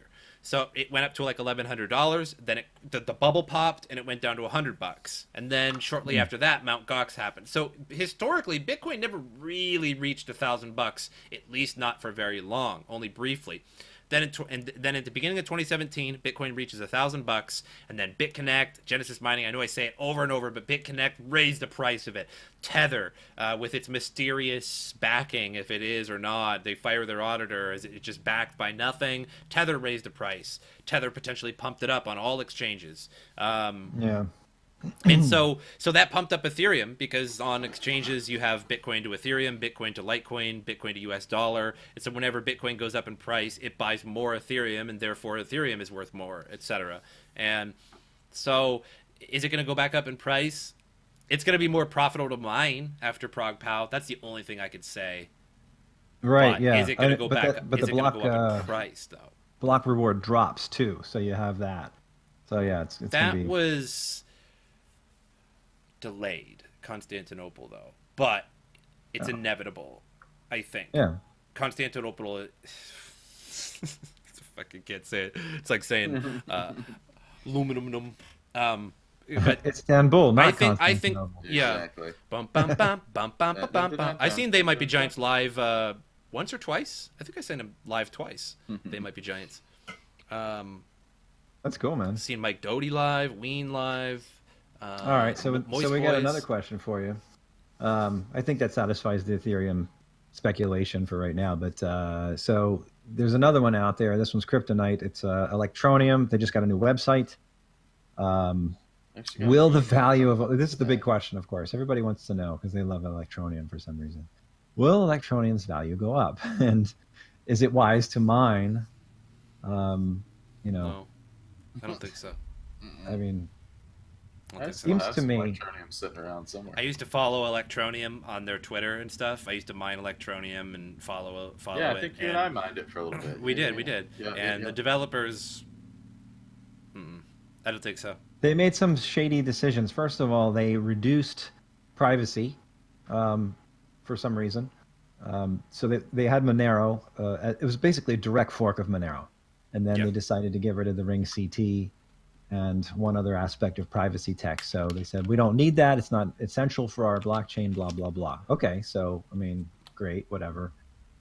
And then after that, we had the new ASICs come out for Kryptonite. So they forked off of that and went into Kryptonite Heavy. But the problem with that was profit miners were spiking the hash rate. So they were having inconsistent block times. And they decided, well, it's like, I guess, the devil you know versus the devil you don't know, because with profit mining, it was too inconsistent. And so going to the ASICs, they switch back to Kryptonite, then at least they'll have a solid hash rate. and consistent block times. And they said that's the only way Yeah. that we're going to be able to ensure all of these mobile deals that we're making with Mobile World Congress and things like that. So Seth Estrada, good Seth, did a video probably 6 months ago on Kryptonite coins in general. This will be sort of like a little plug for Seth's channel that you can go check him out. If you can find that video, what he does is he types in a conversation that he had with a Kryptonite blockchain developer whose name is unknown, but the conversation happened nevertheless. And it was basically like he typed it into one of those things that reads the text for you automatically. Mm-hmm. And you could listen to what this guy had to say through the chat that he had with them. And he said like 90+% of all Kryptonite coins are a scam. And he says, I don't care what anybody says. I am a developer with crypto, and I know these things, you know. So I mean, Seth said you got to take this stuff with a grain of salt, because you know, Sure. Who knows anything really. I think another thing that people should focus on when we start talking like and answering questions, and people are like, "Oh, you think this is going to go up in price and that's going to go up in price," is that one thing you have to always keep in the back of your mind when asking somebody if you think something is going to go up in price and they say no. Like if I'm like, oh no, I don't think Electroneum will go up in price, don't bother, right? And then let's say the bull market comes and Electroneum goes up in price. But what you have to understand is that all the coins are going to go up in price because of the way that we operate these exchanges. The way the exchanges are operated are honestly unlike anything I've ever seen, because they're not like stock exchanges, because they're paired, right? And that prevents exchanges from having to go through legal loopholes. It's a legal loophole on an exchange to not have US dollar to Bitcoin pairing. So like I'm going to buy $100 in Bitcoin, I put $100 on, you know what I mean? Yeah. Right? But instead you go into exchanges, and a lot of the time what you'll see is Bitcoin to Ethereum, Bitcoin to Litecoin, Bitcoin to Vertcoin, Bitcoin to Electroneum, whatever. And that's how they get around legal loopholes. So that means like per Satoshi, it buys this so much coin, right? So if Bitcoin doubles in price, that means that Satoshi will now buy twice the amount of coin that it previously did. And if Bitcoin goes up tenfold, it's going to buy 10 times the amount of that coin per Satoshi, right? So that inherently raises all of the other coins in price. And so if you see Electroneum go up and you're like, hey, MrSotko was wrong, it's going up in price. Well, is it going to go up in price disproportionately and with people actually buying it through the hype, right? Because it might be going up in price because of Satoshis, and then people are like, oh, look, it's going up in price, and they buy a little bit of it. But it's not really that organic. It's not really disproportionate. It's just because the whole market is going up. So in that sense, if you look at the stock market, that would be like Apple to Microsoft, and like Apple to you know, some corporation, Apple to this, Apple to that, right? And so that means if Apple goes up in stock, Microsoft does too. That wouldn't make any sense, like, right? Because they're two different corporations. That makes no sense. There's that if more Apple of a goes relationship between hardware and software. Like, so for instance, computers like made by Dell that come prepackaged with Windows on them, if Microsoft goes up, then Dell could technically go up. You know what I mean? Like there's some I get it. There's relationship. I'll put my hands up like this and say that there can be correlations between different manufacturers and resources and corporations. You know, like Electroneum and Bitcoin. What the hell? They're two different projects. Yes. Yet because everybody's dependent on Bitcoin transactions to get into it. Yeah. It necessarily has to go up. Yeah. Right. I'm with you. Yeah. I got to get to some of mine. The foundation nearly lost a chunk of its ICO funds because they hired someone whose job it was to compare hashes, who turned out to be dyslexic. They started cloud mining. Who started cloud mining? Classborn asks, when Bakkt will it pump the market? I think the hype before it comes out will pump the market, but I couldn't say if Bakkt will, because Bakkt is backed futures. It's futures. You can short futures, and you can long with futures. Yep. So people can just as easily bet against Bitcoin with Bitcoin. In the same way, you know, you can margin trade against Bitcoin at any time if you want. So it's a futures market. So just keep that in mind. It's not like it's like a long market. It's a futures. Speaking of Electroneum, I just looked at my wallet. They want KYC now to just get into your wallet. Can't even get in your wallet without KYC. Yeah, swear to God, I just looked at it. Dude, Yeah, that's I haven't. vomit. You know what? That's I haven't Look at looked this. at either. vomit. Look at That's this expression that just gave me. Absolute maximum vomit. Oh, I can't even Yeah, make my dude. face look as I've- bad. I haven't logged into it in a while, but I just did. Yeah. They're like, you can't access your wallet until we conform to KYC regulations. We need Oh, more really? information about you. What? No, I'm getting. We are currently experiencing high volumes of traffic. Retry. Well, at least Yeah. Will Electroneum go up in price? Maybe Oh, when God, they Electroneum. fix their freaking wallet. Yep. Yeah, Um, the full size, the web wallet is. I would like to see all pairing be removed from exchanges and see what. Oh happens yeah, to the crypto. web wallet. Let me try that. Wouldn't that be exciting? Yeah, if try all the web exchanges wallet. all See at what it says once for you. took away pairing and it was only fiat to crypto. That's how Just it should wondering be. what kind of experiment, like just as an experiment, what would happen? Uh, Like if it went on like that for a few months, when I can't coins would access start to mine go through up my and down VPN. disproportionately from each other for once. Because you ever notice when you log on to CoinMarketCap, everything's green or everything's red, and once in a while you see like red and green, right? Because there's Sure. disproportional buying. But if you log on to CoinMarketCap, it's almost always red or it's almost always green. All at once. You mean everybody just sold all their coins all at once? Every one of them? Just every single coin all at once. Like everybody that ever held Gotta coins, love it. selling them all at once. Don't think so. It's because Bitcoin's going down.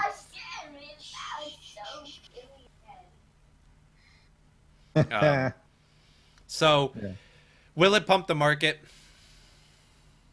I think there's going to be hype. man. I think there's going to be a pump just before Okay. Bakkt, and whether it's like a 5% pump or a 10% pump or a 1% pump, I think we're going to see green before Bakkt comes out, like a week or two. Like if they're like, hey, it's going to come out March 31st, there's going to be some excitement around that, and it's going to go up a little bit in price. But I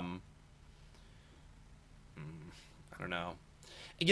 And that leads me, then I think to myself, because I see, okay, if there's a pump just before a futures market comes out, why wouldn't you short Bitcoin? Right? Think about it. If there's a pump because of hype, just before a Bakkt futures comes out, Yeah. then you could go on to Bakkt futures, say, okay, this was just a pump. This is clearly inorganic. It's just a pump based on the hype of Bakkt futures. Why not short Bitcoin at that point and basically create a bearish sentiment to go back down? Yeah, man. know. I'm just checking out my. I'm trying to get my Electroneum app to work because I want to see. I want to see if it actually is like screwed Okay. up. Will it pump the markets, though? I don't know. And when is it going to come out? Depends. Because it was going to come out on January 24th, but the SEC shut down because of the government shutdown because of some fucking border wall or whatever. I don't know. Who cares? I don't know. What? Oh yeah, but that's back open now until the 15th. Yeah, now it's back open till the 15th. So the SEC can fucking, work on it for a few days before they're back on vacation. And just like not getting paid. But the SEC has to like evaluate them, and it was going to be by January 24th. But now with the SEC shutdown, with the government shutdown, they can't. They can't. So it's just going to have to wait. Maybe in March, maybe April by now. I don't know. It depends on how fast they can do it. Because they have to wait at least like 24 days of auditing or a 30-day audit or something. That's why it was going to be to the 24th. There's a certain time limit. There is this time limit that they have to wait 24 days or 30 days. That's why it's impossible for it to have been on January 24th, which is already passed by now. But this was a conversation that was happening a few weeks before that. It was impossible because they have to wait so many days to evaluate it. And with the shutdown, they weren't even able to start that evaluation. So it's going to be a while now. Stupid question. Could we create a Kickstart project to create a whale? That is essentially like a Bitcoin fund. That's essentially like Bitcoin fund management. Yeah. So one person would have that's like a broker. That's essentially a broker, isn't it? It's like essentially a broker, Classborn. If you were to start a Kickstart project to create a whale for people to give Bitcoin to, that's the same as like everybody giving me Bitcoin or giving Goose or Platypus Bitcoin so that we can trade it. Right. Yeah. And that's, you know what I mean? Like that's. I was actually thinking about that. Terrible idea. Think about this. Okay, you've got Ravencoin with their new asset chains and all that. What's to stop somebody from buying a ton of, let's say, I was going to ask Hydroponic guy the question.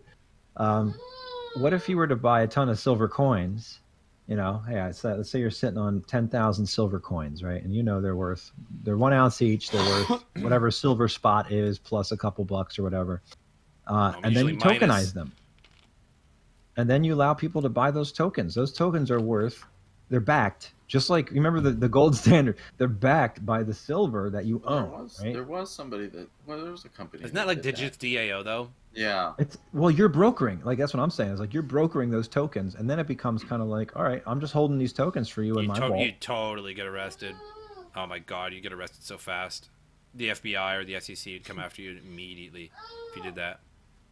Because that is a security, holding on to an actual absolutely. asset. That would have to be, right? I mean, dude, I'm sure the government would not like that. There's people in Phoenix that get arrested all the time. There's been a few. Let me ask you this then. I mean, what's the difference between doing that with, drywall screws, nails, galvanized nails, aluminum?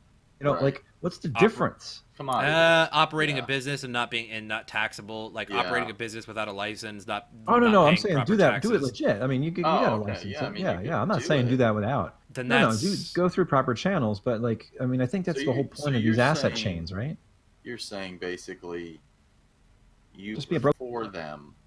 Here is your receipt via this token. Yeah. So you buy 4 coins. I'm holding the coins. No, they don't need it. They don't want to deal with storage. They don't want to deal with right. I maintenance. There's already people that do that. Just not. That means you'd have to.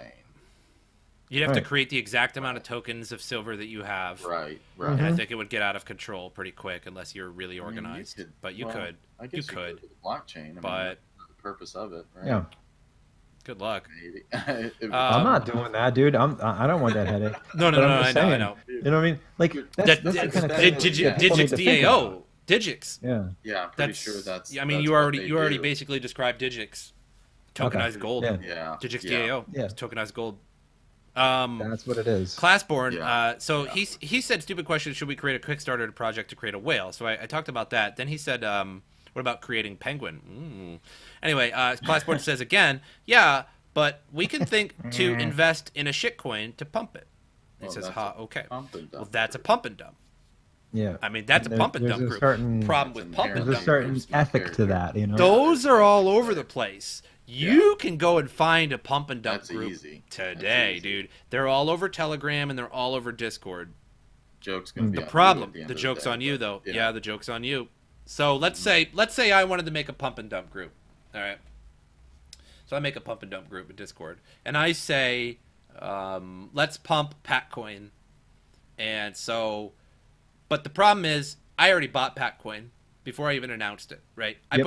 I put in $1,000, $10,000, I don't know, into Patcoin before I even told you that. Before I even told you that. Now, I create these different levels of people, different friends I have. So, Platypus and Goose here, they're right with me, right? They might be top tier or number 2, right? Yeah, number 2, right? So I tell them first, buy this coin. I already bought the coin. I tell them to buy the coin. They put in $1,000. We Boom, pay boom. a little bit more than he did. Then I got another group of people, of 50 people, 100 people, that I'm like, buy the coin. They all buy it. Then I tell the final group of people in the Discord, the remaining 100 or 200 people, buy the coin. They all buy it. Then I sell it. Then I tell Goose and Platypus to sell it. Then we tell the next person. Then we tell the next people. So all the people on the bottom got ripped off. Exactly. They didn't get to sell it. Because we sold. None of them knew. Bought. I sold before I even told you to buy. That's the way those pump and dump groups operate. So it might be a few people like us that buy before we even talk about it. Then we tell a few people and a few more people and a few more people, like these different groups, like maybe like these different levels of like a caste system. Yeah. Like these people get to find out first, second, third. Yeah. And then what that does is, first of all, what that does is create a ton of losers. We basically stole a ton of people's money, and it's illegal in the stock market world. A pump and dump group is absolutely illegal in the stock market world because it's a regulated market and crypto is unregulated. So it's not illegal in crypto. Yeah. And then another thing that does is destroys the coin that we pumped and dumped pretty much forever, because not many people are willing to buy in a coin that they see on the downcline long after a gigantic pyramid, like a gigantic, pump and then dump. Do you really want to buy into that coin after that? After you see on CoinMarketCap this gigantic triangle, what is it, isosceles or acute? Acute, I believe. Acute. I believe. I always forget those. Isosceles Anyway, is a real steep whatever. bastard. Hockey Right. puck. Hockey puck. You see a hockey puck, you run away. And then it's just down. So you basically killed a project. You killed that coin work. in a way. Yeah. You destroyed somebody's work. You took a bunch of people's money, and that's what a pump and dump group is. So You're a D-bag. Classborn. Yeah, you're a D-bag. I'm sorry, man. I love you, dude, but you're like, hey, what if we just invest into a coin to pump it? You're like a pump and dump group. You're like, what if we create a Kickstart project to create a whale? That's basically a broker and another pump and dump group. Yeah. But really kind-hearted Your question. wheels are Appreciate it. turning. Yeah. Yeah. Oh, well, good stuff. Very, very good stuff. We've got a question here about Veilcoin. Ooh. It's been a couple weeks, a few dozen different wallet variations. I think And we're a few finally dozen stuck on different- one for more than a 13 or couple 14th days. version is out. Still on that Yeah. one. But the question is there a future for Veil? What's that look like? So Interesting question. I think man, Yeah. that's a weird question that you have to answer in a weird way. I think it's not a weird question, but you have to answer it in a weird way. So for example, you have you got Kryptonite. Or Monero. Let's just say Monero. There's probably many more privacy coins, but let's just name a few. Veil, Monero, Grin, Beam. Let's just have these 4. But why use any one other than the other, right? And I Right. think that is hype. How well the developer hyped the coin, because you could just as easily use Monero or Beam or Grin or Veil, right, as a privacy coin. But why use any other than just Monero? Because Monero already exists. So I think it's a matter of how well is Veil going to hype their coin, and so far they haven't hyped it nearly as well as Beam or Grin. Grin more so than Beam, than Veil in terms of hype. But then we got Monero already. So why use them over Monero? And that's the job of the developer. That's the job of the developer, marketing it and hyping it. And we'll see. My plan with Veil is to see what happens when it hits an exchange and possibly just sell it. And just get BTC out of it and then just send the BTC to my wallet. Yeah. But Yeah. Oh, Lord. The circulating supply on CoinMarketCap is a little over 1.5 million. of what? Veilcoin. So there's not. They're on CoinMarketCap? Unless it's not the There's- same Veil. They It's shouldn't be. VEIL. Yeah, they're not on any markets. Check the Hold on. website. Check the website. Yeah. No, it does link over to something that looks like Veil. The Twitter is Veilcoin Team. It also links over to the Bitcoin Talk website. I don't get Veil on CoinMarketCap. VEIL. VEIL. Nope. I'm looking at it right now. Doesn't exist. Veilcoin X13. Oh, it's an old coin. It's an old one. That's an old coin. Yeah, it's Yeah. not on any exchanges right now. Oh, that's interesting. So they stole the name. Unless it's the same group, I don't know. But this is one from Well, a post from Veil, 2014. honestly, Veil is a pretty... Yeah, I guess you could have said they stole the name, but Veil is a pretty... Yeah. you know what I mean? It's not like it's a particularly... I don't We're even on know the word, Bittrex. you know what I mean? It's a particularly popular word. Kind of, you know what I mean? For privacy, I kind of like Veil, the stats you know what I on mean? this, though. Stats were much better. There's only 2.4 million Yeah, coins. I type in Veil on CoinMarketCap and I get nothing. Zero results. Really? Yeah, look at Oh, my that's look at my bizarre, stream. man. Why am yeah. I getting results and you're not? That's, huh? Okay. Well, When I type Anyway. in VE, I get VeChain, Verge, Veritasium, Vertcoin. How okay. Vertcoin's doing these days? Let's see. Probably looking Veil. real. Oh, that's way lower than I thought it would be.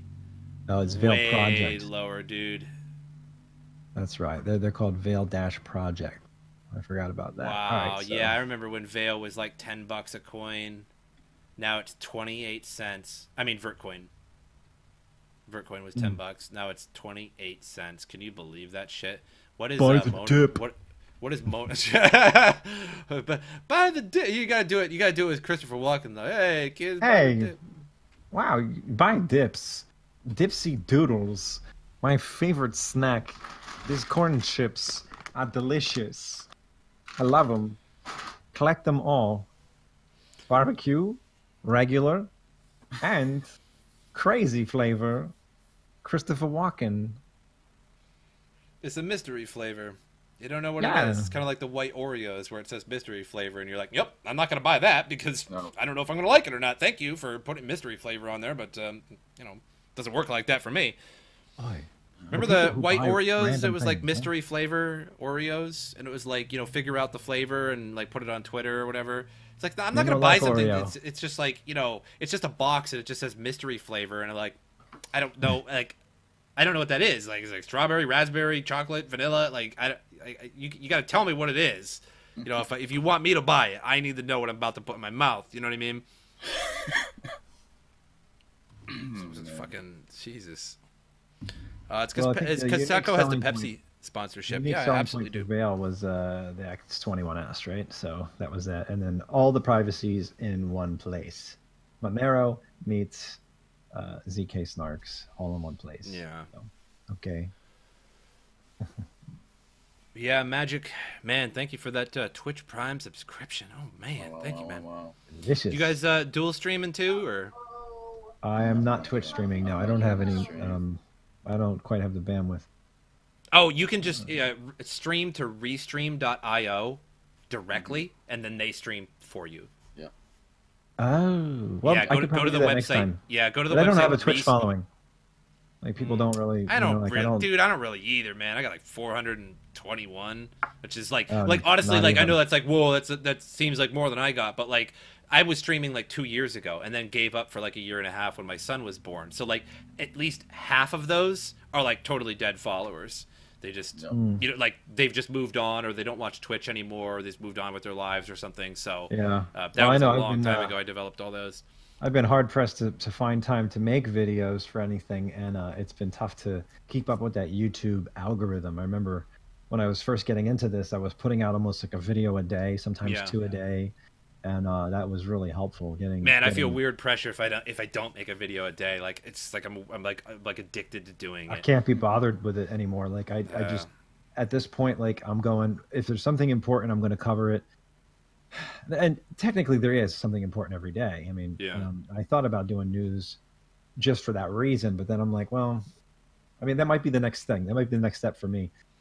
Just to I think you can do it. You know, you can do news like when you get home from Christopher work. Walken. Before... Oh God, Christopher Walken, crypto news, dude. Just like just have like a superimposed picture of Christopher Walken's head on your face, and like just make a whole new channel. Oh man. So easy, so good, dude. Yeah. So yeah, there's a lot of new people in the chat since when you first were doing it. So you can feel free to throw out some Christopher Walken if you want. Goose-Tech here is absolute, it's fantastic. It's so good. It's good, man. Wow, my friends, thank you for joining our crypto privacy stream. This is a private chat between good friends, and nobody else can repeat it except for the DVR. So don't let anybody know about our pump and dumps and the things that we're doing online. It's illegal. It's illegal. But yeah, man, like crypto news, man, it doesn't really take that long. Like the only time, like, what? This is me with my Irish humor. Because it doesn't really take too long. Like, it, you know, you kind of like, depends on the day, you know, like sometimes it's a little easier, sometimes it's harder depending on what news is out, but yeah, you know, like, give it a shot maybe. But if you can't do it every day, don't worry about it. But it definitely helps. It definitely gets, like, you know, a few subscribers here and there for sure, like, you know, because people like the article, depending on. I mean, I could throw that out there to the community. You guys, leave me comments down below. Would you like to see more regular news spots? Because, hey, it's not like every day a new coin is coming out anymore, and it's not like GPU mining is the most profitable thing. So, I mean, perhaps news is the best way to go. Comment down below. Give me the thumbs up. Let me know what's up. Because admittedly, I'll certainly consider it.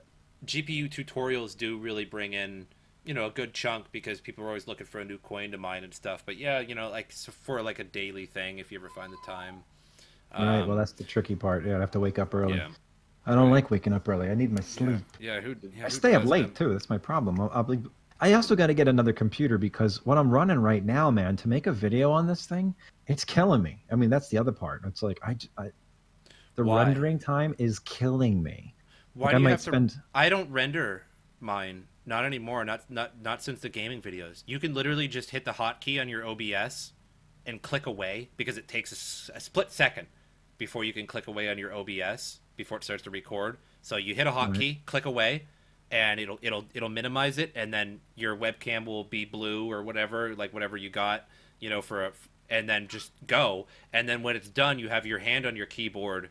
When you're like, hey guys, I'll see you next time or something, you have your hand on your keyboard, and boom, you just hit the hotkey to stop recording on OBS, and that's it. You can upload that raw video. When I was gaming, I could probably do it with a news spot, because there's more commentary and just following what's out on the site.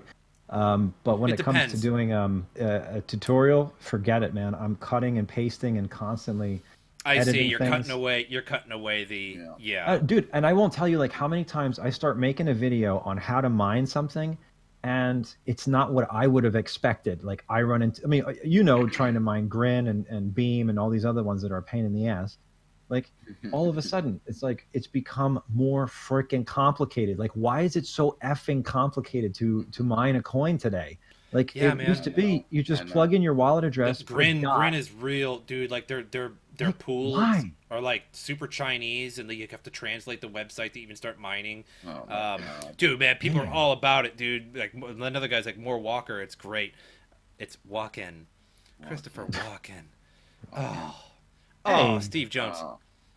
Yeah, so we got Zaza Pipe telling me that he's. First of all, we got a question on Raven Dark. Who likes Raven Dark? Anybody into Raven Dark? Mm-mm. I mean, I'm thinking it's like if it's not Dr. Pepper, it's not the original. So stick with that Raven coin. Secondly, the other question is, what do you think of exchange tokens? I think Sako should take this one. What do you think of those exchange tokens, huh? KuCoin and Bitbox and Binance. Totally unnecessary. I don't know. They just do it for money, man. Yeah. That's it. BCO, man. So, BCO's gotta be dude, if you want more Christopher Walken, Steve Jones, here's what you're gonna do. In the description of this video that you're watching, in my live YouTube video that you're watching, all the way down here, go down there. Not down here, but across the monitor. And in that description is going to be Dr. Platypus's social media. Give him a follow, give him a subscribe, whatever. He's got Twitch, he's got YouTube, etc., Twitter. And if you want more Christopher Walken, you're going to need to go to Goose-Tech's YouTube. Subscribe to him. I got all of his social media down there, so you can hit up his Twitter and everything else he's got. So give him, and then go onto his channel and be like, hey, do Christopher Walken news. So, besides, he just asked all of his followers if he should, if he should do some news stuff whenever he can. So maybe you can give him a little. I should do a pilot episode on there. Yeah. Oh God, and Christopher Walken's voice, dude. I would share that. Yeah, totally. I just do a pilot episode. Christopher Walken watching, doing crypto talks, and then let people. It'll go viral, and then. Or Christopher Walken trying to figure out crypto.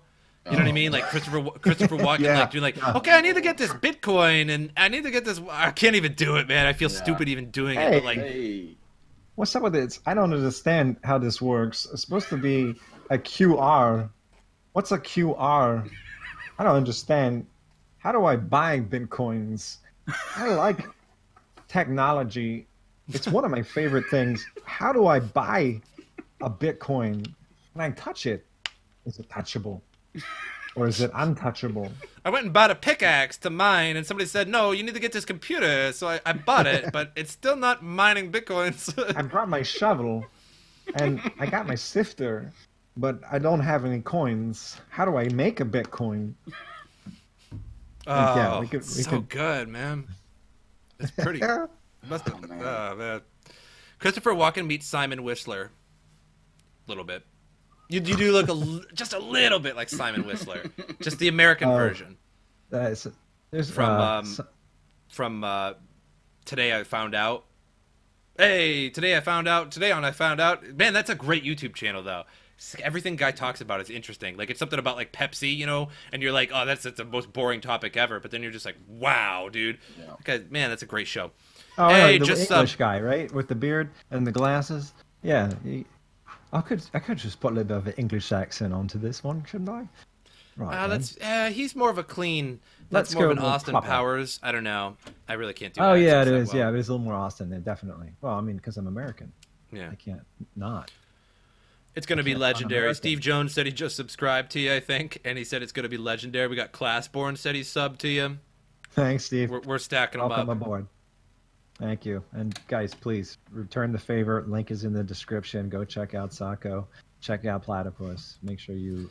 Platypus mostly streams, so he doesn't really put much content on YouTube, but you can catch him, like, if you subscribe to him, you can catch him live on YouTube, like, playing games and stuff like that. You can talk to him. Usually when he's playing, I'm playing too, so if you see him, you'll usually see me, but sometimes he's, you know, he can do it when I can't, so... give him a follow on Twitch.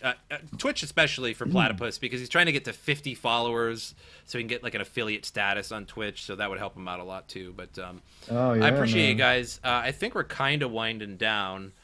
I wish Platypus was here. There he goes. Yeah, got the little one. And the little one. I'm gonna have to call it quits.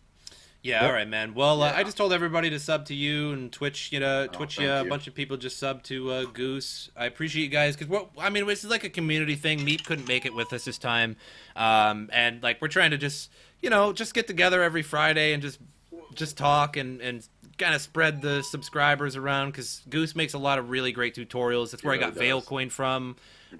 He makes a lot of mining tutorials, so like all kinds of new coins on his channel. Hey guys. I got a fever.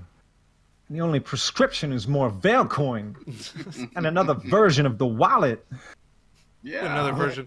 So I hope you do find the time to make some like daily like news or something like that because it is it's pretty nice. And Steve Jones just subscribed to Platypus 2 just for walking. Thank you. Seth or Strutter could be voyeuring.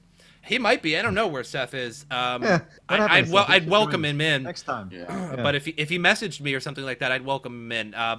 I do want to try and get like in the future some more community chat. Like maybe grab somebody out of chat if you want to come on. If you got like a webcam, Discord, mic, and come on in and talk about crypto or something. But so far, we haven't really been able to do that just yet. But I do want to do this. Try this every week. So. Hope you guys show up every week on Friday at the same time. Hey, we're consistent, guys. It's 3 weeks in a row now. This is going well. You gonna let me stream? I don't know. He's not a huge fan. I'll go ahead and say thanks to everybody who has been hanging out with me over on the Goose-Tech channel. I think we hit our peak somewhere around 18 or 20. So that's pretty good. But all of you have stuck around for the last couple hours. Hey, thank you so much. Yeah, we've had a couple people, numerous people. The majority of my chatters actually have been here the entire time. I think I peaked at like 31 or 3 or something. So loyal following here. Yeah, 30. So thank you so much for that, guys. Really appreciate it. And I will try my best to put some things together that are of value. I mean, that's really what it comes down to for me. I want to make sure that the content is quality. Versus just something for the sake of it. And unless I can be genuine about it, I don't want to waste your time or mine, so I'm just trying to flesh that out right now. So it's coming. It'll happen. Okay. I even like just chatting sometimes. Like I know sometimes we get off topic, like of crypto per se, but I mean just chatting sometimes is kind of fun, just to veer off and talk about whatever. To Roger veer off? To Roger veer off to that Bitcoin Cash wasteland. I just veered us back on track. Well, I thank you guys for showing up. I think we're just about done. Yeah. I got some stuff to do here. Yeah, make sure you guys follow Goose if you haven't already. Check out everything. Cool. But thanks, Coiner, Gareth, Nesquik, Classborn for talking so much, Magic M for that Twitch Prime, and everything else in between, guys. I appreciate you. I'll see you, Goose, and see you, All right. Platypus. All right, man. See you guys in just a little bit. Peace, guys. Bye, y'all. Thank we you. are out of here. Yeah, man. I'll see you guys. See All you. right. Peace. Be well.